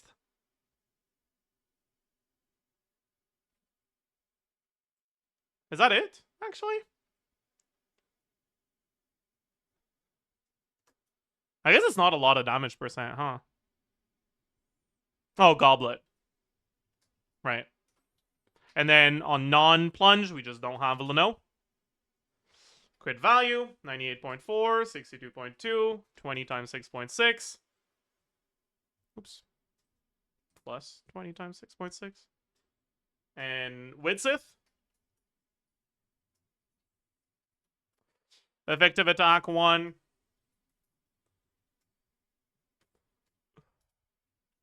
Effective attack 2. Which brings us to about 70k. That makes sense to me. Full team DPS will be at like 75 to 80k. Because I didn't include any of the Electrocharge stuff. And their personal damage on top of that. It's going to be around that.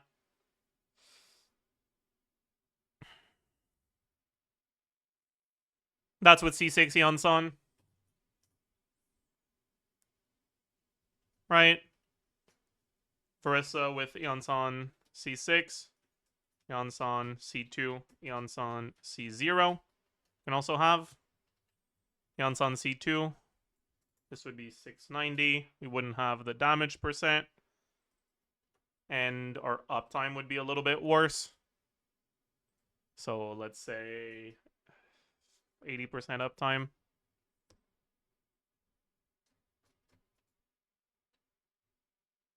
Right, and that's around 56k. Eon San C0. Don't have this at all.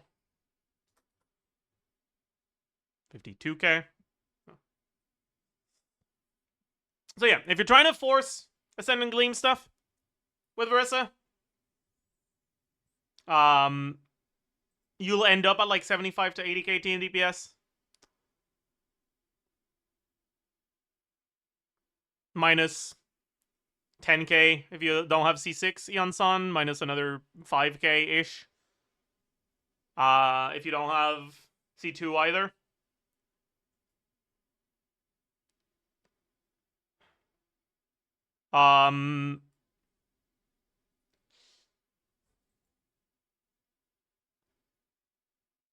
This will probably clear Wild Hunt enemies faster than Verissa's best teams.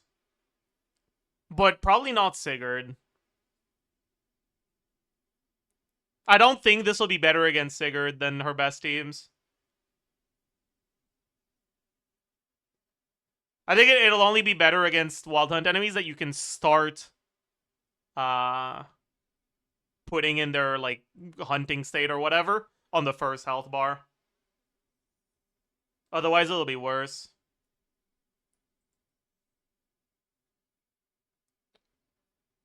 What are we calcing? We're looking at bullshit non-Nodcry teams when you force them into Ascendant Gleam with Jahoda plus Aino for people who don't have Nodcry characters that want to have teams that can deal with Wild Hunt enemies with the Ascendant Gleam stuff. And it doesn't look great, honestly.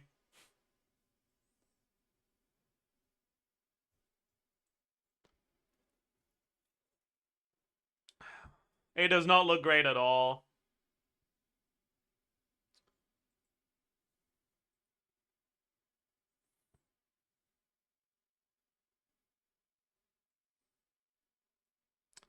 So the team DPS gets multiplied by 1.5 against Wild Hunt enemies. It's like times 3 against Wild Hunt enemies, right? So this is like 200k DPS equivalent against Wild Hunt enemies. But Sigurd's first health bar is effectively not a Wild Hunt enemy, right? So you need to deal with Sigurd's first health bar at 67k DPS, and then you have 200k DPS for the second one. But I'm pretty sure that's going to be slower than 120k DPS for the whole thing. Because the first health bar is going to take you so long to kill at this amount of DPS, right? Sigurd in Fearless has, what, 3.3 million? Right? So first health bar would take this.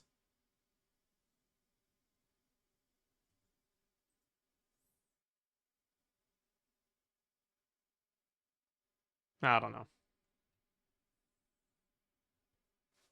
Depends on breakpoints, I guess, but yeah.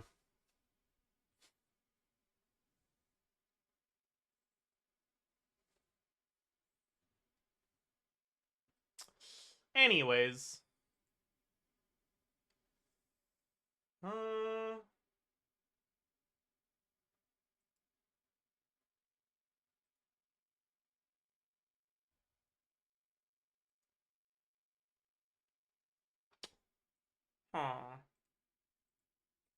Is stall over? Oh, I haven't done my stall today, have I? We can do the stall. Sure.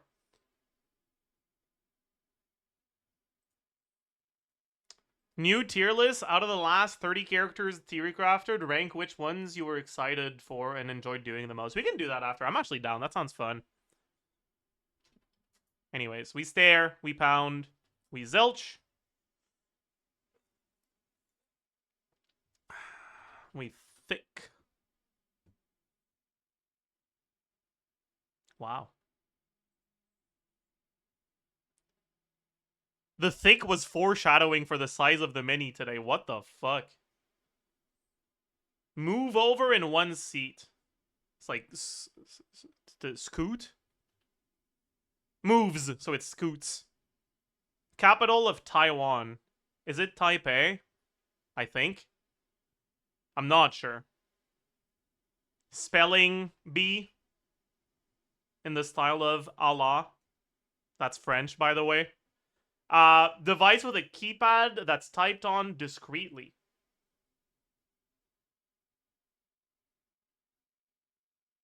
No clue. Oh, one of these is going to be spelling and the other one won't be, so I don't know which one is which, whatever. Family Guy Baby. What's his name? It's like Stewie, I think? Sings in the Alps. Don't know. Like some clams and freshly cleaned shirts. Steamed. Okay, so I think spelling was the first one. But maybe not. What an online meeting invite gets added to? What? Cow? What?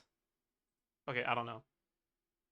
OP, is it not Stewie? It might not be Stewie. Or that might not be how you write Stewie, because this is opioids, right? I don't think it was Stewie then. I'm pretty sure this is opioids. It might be another opium derivated word, though.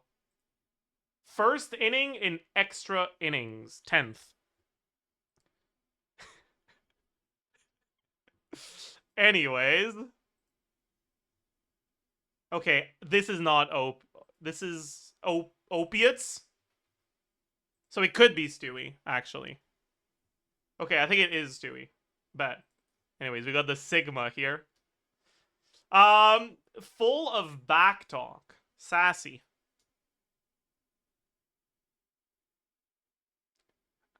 Allegory of the cave philosopher. Plato. This is Yodels. Aw. Nil. pretty fast for a fucking 8x7, wasn't it? That was pretty good, honestly. That was actually kind of good. I have no idea what the yeah, I have no clue what the fuck Samantha Bee is supposed to be. But very cool. Anyways, angle time. I think that's tiny bit bigger than a 30 here. So it's like 148-ish. 146. Yeah. Pretty close. Good one, good one.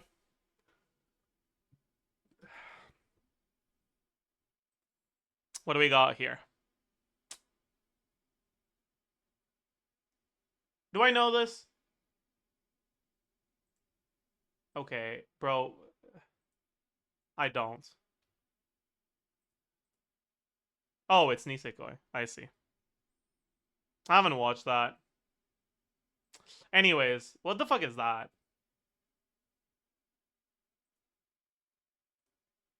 I don't know this either. We're cooked. Oh, that makes sense.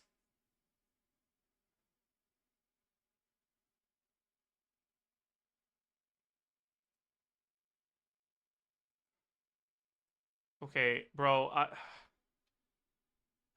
Can you stop, please? Like, do I have to stop doing the Anigesser on stream? Why are so many of these fucking sus as hell? Fuck, is that a race or another? Every time, man. Every fucking time. Every fucking time. I think it's erased. I'm not sure. I think this is the girl from Realist Hero, right? I'm not sure either, though. But I think so. I don't know the other two. And I definitely don't remember her name. Okay. Oh, right. That's solo leveling. Also, yeah, we lost a 50-50. That's not a good start. Jesus Christ. Oh, my God. And then I don't know any of these either. Oh, no. Dude, is this the famed 0 day? Because I don't know any of these. Oh, no. Oh, shit, I don't know any of these either. Oh, fuck. Oh, fuck. Okay, wait. How to magic. And that looks like a... I'm getting the same vibes I get from that one magician guy in Psyche K. From this character. So it's probably not a show that takes itself too seriously. Let's see if we can find anything like sorcerer hunters. No. Sorcery in the big city. I could see that. I could see this being called sorcery in the big city. What about magic? Nah, none of these. Mage? No. Okay, let's try sorcery in the big city. I don't know any of the other ones. Like, no idea. Well, that's not good. That's not good at all. Okay, you know what? I'm not gonna look at chat for this one. Because I kind of want to manifest a 0 day. Like, it's possible. So today I'm gonna do the Anidol by myself. Old, not manga, good. I don't know. Let's try, like, ReZero. That's light novel. 2016 drama, not that good. Not light novel. Probably original. Original drama from 2016 is... I don't know, honestly. Would like, could it be a romance? It might be a romance. Maybe... It's not that good, so it's probably not Kaguya.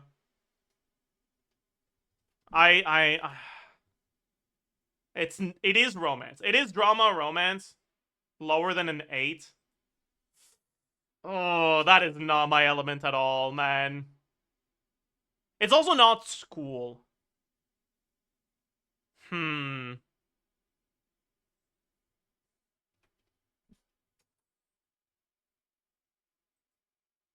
It's not web manga. I'm gonna skip to first clue. I don't recognize this at all. I'm gonna skip the next clue. A boy who no longer feels pain is forced into a system where he shares others' suffering?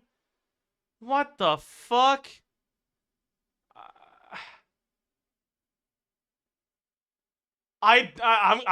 Dude, I have no clue. Chad? Yeah, I've never heard of this before. Oh my god, it might be a 0 day. Oh no. Oh no, no, no, no, no, no, no, no, no, no, no. No, no, no. Oh boy. Is this going to the VOD? No, we're fine. Okay, I'm pretty sure I've heard this before. I don't know what it's from, but I'll probably recognize it, hopefully, from the visuals. Wait, let's let it run a little bit longer.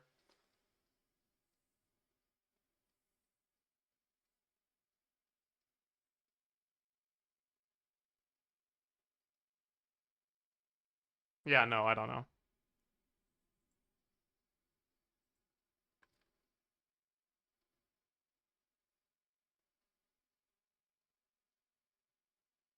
Oh no.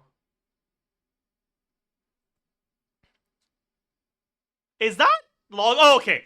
Okay. Thank God. It's Log Horizon. I know that one. Okay. Thank God. It's not a 0 day. Let's fucking go. Holy. No idea what the fuck this is. We're gonna definitely need the... Wait, that kind of pops off.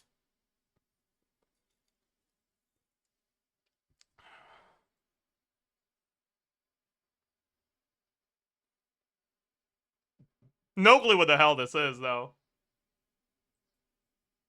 But I kind of like this opening.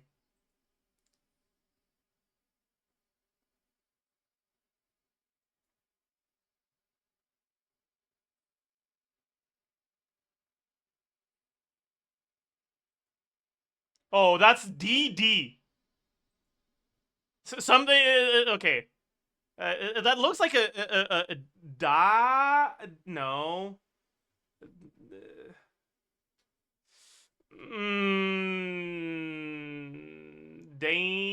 Maybe Dance with Devils, maybe? No. Okay, wait. That? Really? No way. I got baited by words appearing, having like... Oh, man. What a banger opening, though. Holy. No clue.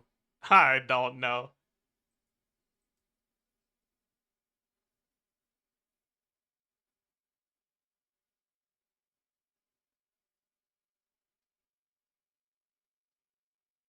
What the fuck is this, bro? I have...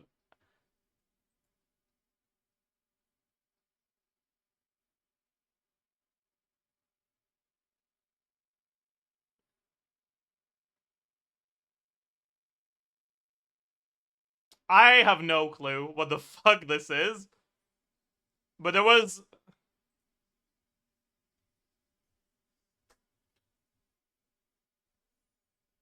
Wait, let me look up Omega symbol.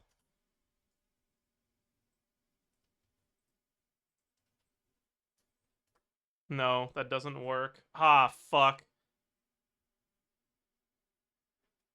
I don't know what this is then. I'm cooked. I don't know what this is. This is probably an isekai too, but I don't recognize it. Oh, this one's really bad. I kind of wiped it from my memory. Oh man, it's a sub 10k day. That's a 5k day, dude. Thank you, Log Horizon. Oh my god. Holy shit. Holy shit. My god.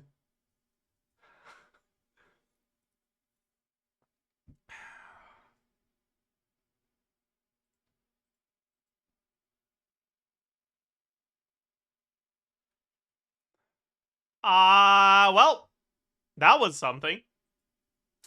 That was something. Yep. Time to retire the Any Guesser? Yeah, maybe, Call that honestly. light. If shit keeps going like this, then, it ain't looking too hot for me.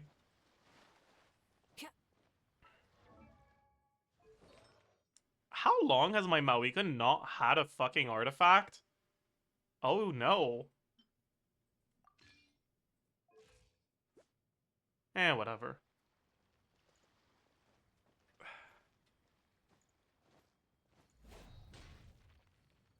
Did we get our perfect 0? No. Long Horizon saved us. The worst thing is, like, I was about to guess Akamega kill until the main character showed up. So if they cut off the video earlier, I wouldn't have gotten it. Oh. Anyways. Are you still in the mood for tier listing after that disaster? I'm down. Fuck it.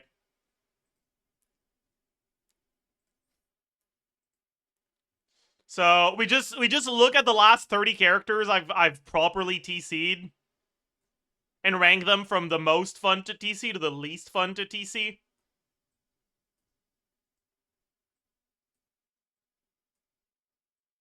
I didn't TC Aoife. Kind of skipped his ass. How many? It's 11 per row. I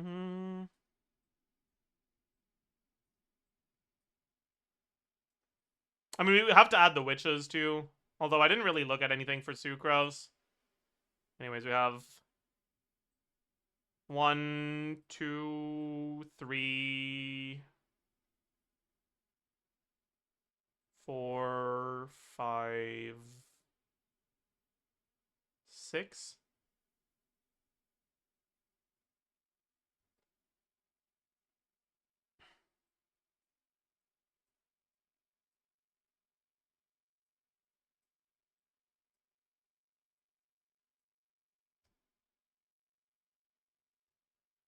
I guess I didn't really do that much about, or for Lanyan and for Yume Glorb Glorb. So we don't really have to include them.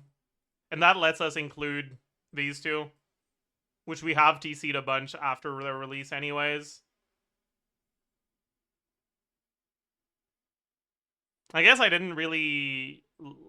Like, there's a bunch of characters that I've TC'd somewhat recently, though. Right? Even if they're old. Because they got changes or stuff like that.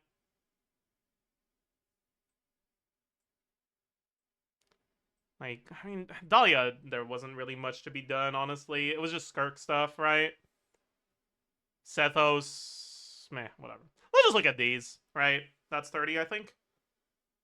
That's 22 plus 8, yeah. Okay.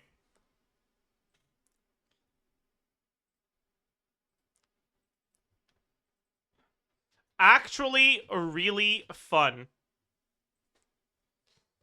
Who among these was actually really fun to TC?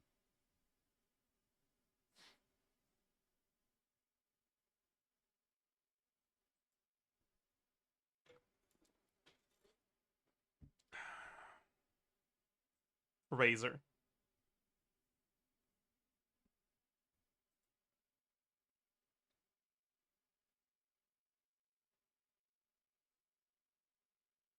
I think that's it.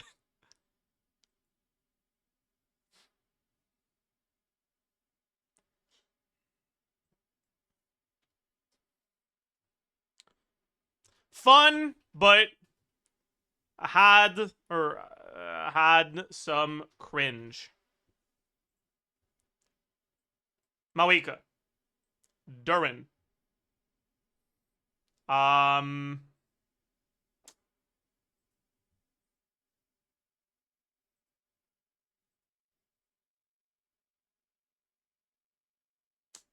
Honestly, Nevidet was pretty, like, was actually fun to TC.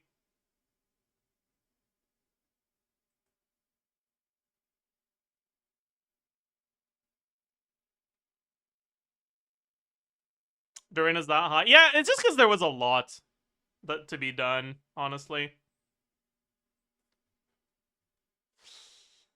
whatever, but positive.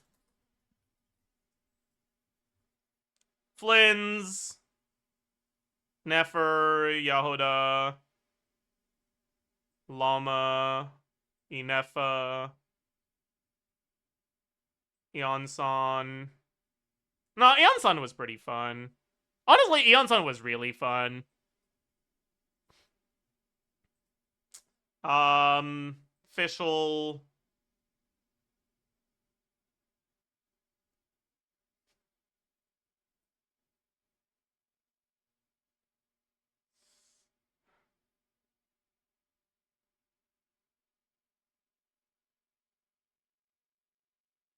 Arlecchino. Raiden. Nilo. True neutral. Characters that I barely remember TCing because I just couldn't care less. Like, I did the TC because I kind of had to, but I don't even remember doing it because I didn't feel any positive or negative emotions about it. Trilonin, Emily, honestly, Escoffier, Mona,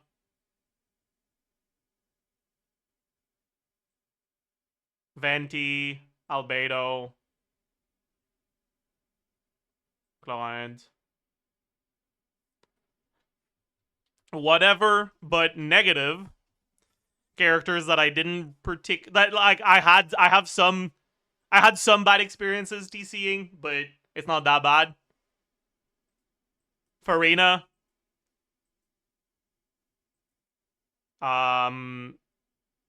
Skirk.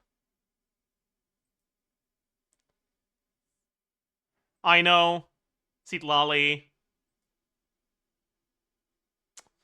Molani. Kanich. And then I want to kill myself. I want to Minecraft.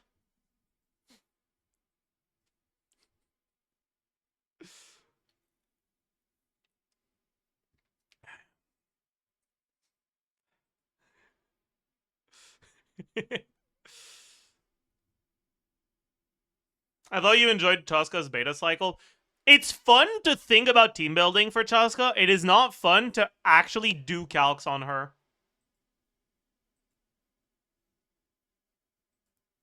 It is not fun at all. Can you explain the whatever but negative tier? Yeah, sure. Having to fucking adjust the amount of Farina's skill hits based on your rotation length when Farina can be played in teams that have so many different rotation lengths is so fucking annoying, man. God, it's so annoying. I hate it. And then also having to, like, approximate fanfare uptime is also really annoying. Honestly, okay, you know what? Okay, the main reason I hate Farina, the main reason why I want Farina to be out of the meta is because I'm so fucking tired of having to calc teams with her. Okay? Please, just go away. Go away. It's not as bad as Shaska, but she's in so many teams that it bothers me way more. Yeah. Then Skirk, it's like all the combo bullshit. And I never know which combo to assume, and it's just really fucking annoying. I know, honestly, I just don't know. I get upset when I think about Ino's kit. Seat Lolly is completely ruined in my mind for the theory crafting because of the fucking pseudo RNG bullshit on her Spirit Skull that sometimes allows you to get one more melt, and I just hate that. I really don't like it. Molani, while I'm theory crafting Molani, I have to think about playing Molani, and I don't like that.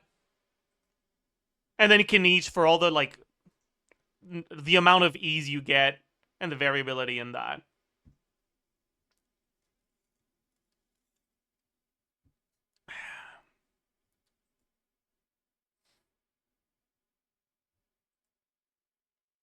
But, like, If I liked Kenichi's playstyle, the variability and the amount of ease would probably be something I think about positively. I think about it negatively because I think his playstyle is boring. Like, this is an incredibly biased tier list, but, like, obviously it is, right? It's how much fun I have with them. So, like, yeah. Anyways.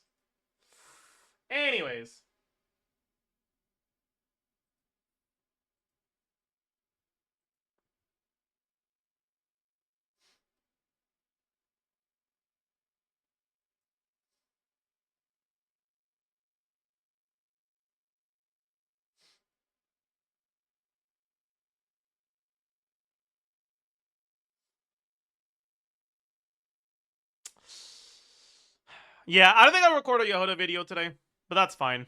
I think we're gonna end stream here. Let's post the part 2 of Durin. Some of you guys have fucking watched it already, because I included a link to the unlisted video in the first part.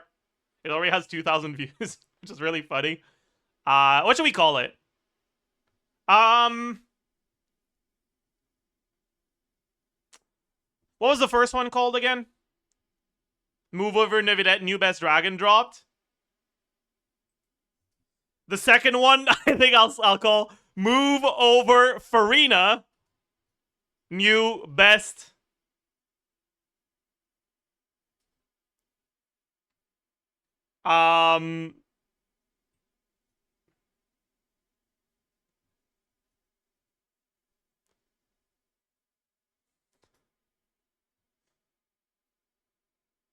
Generalist dropped.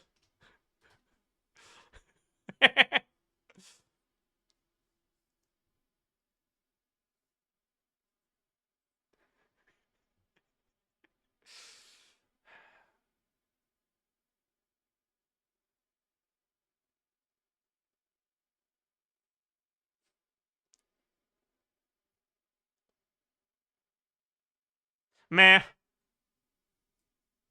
No, I don't know. Maybe,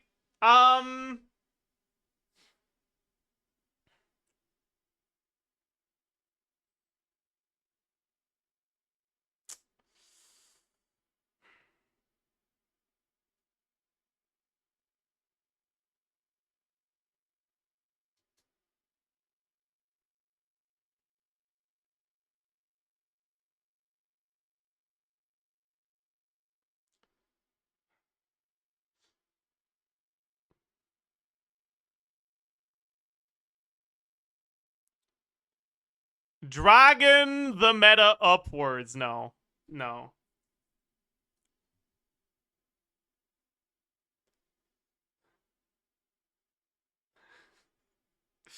Mm.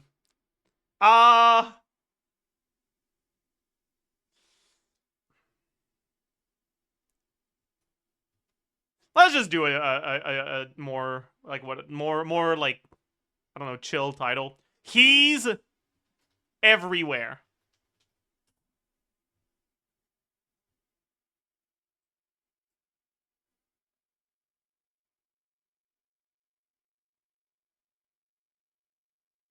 Vanilla, I know, but it's fine.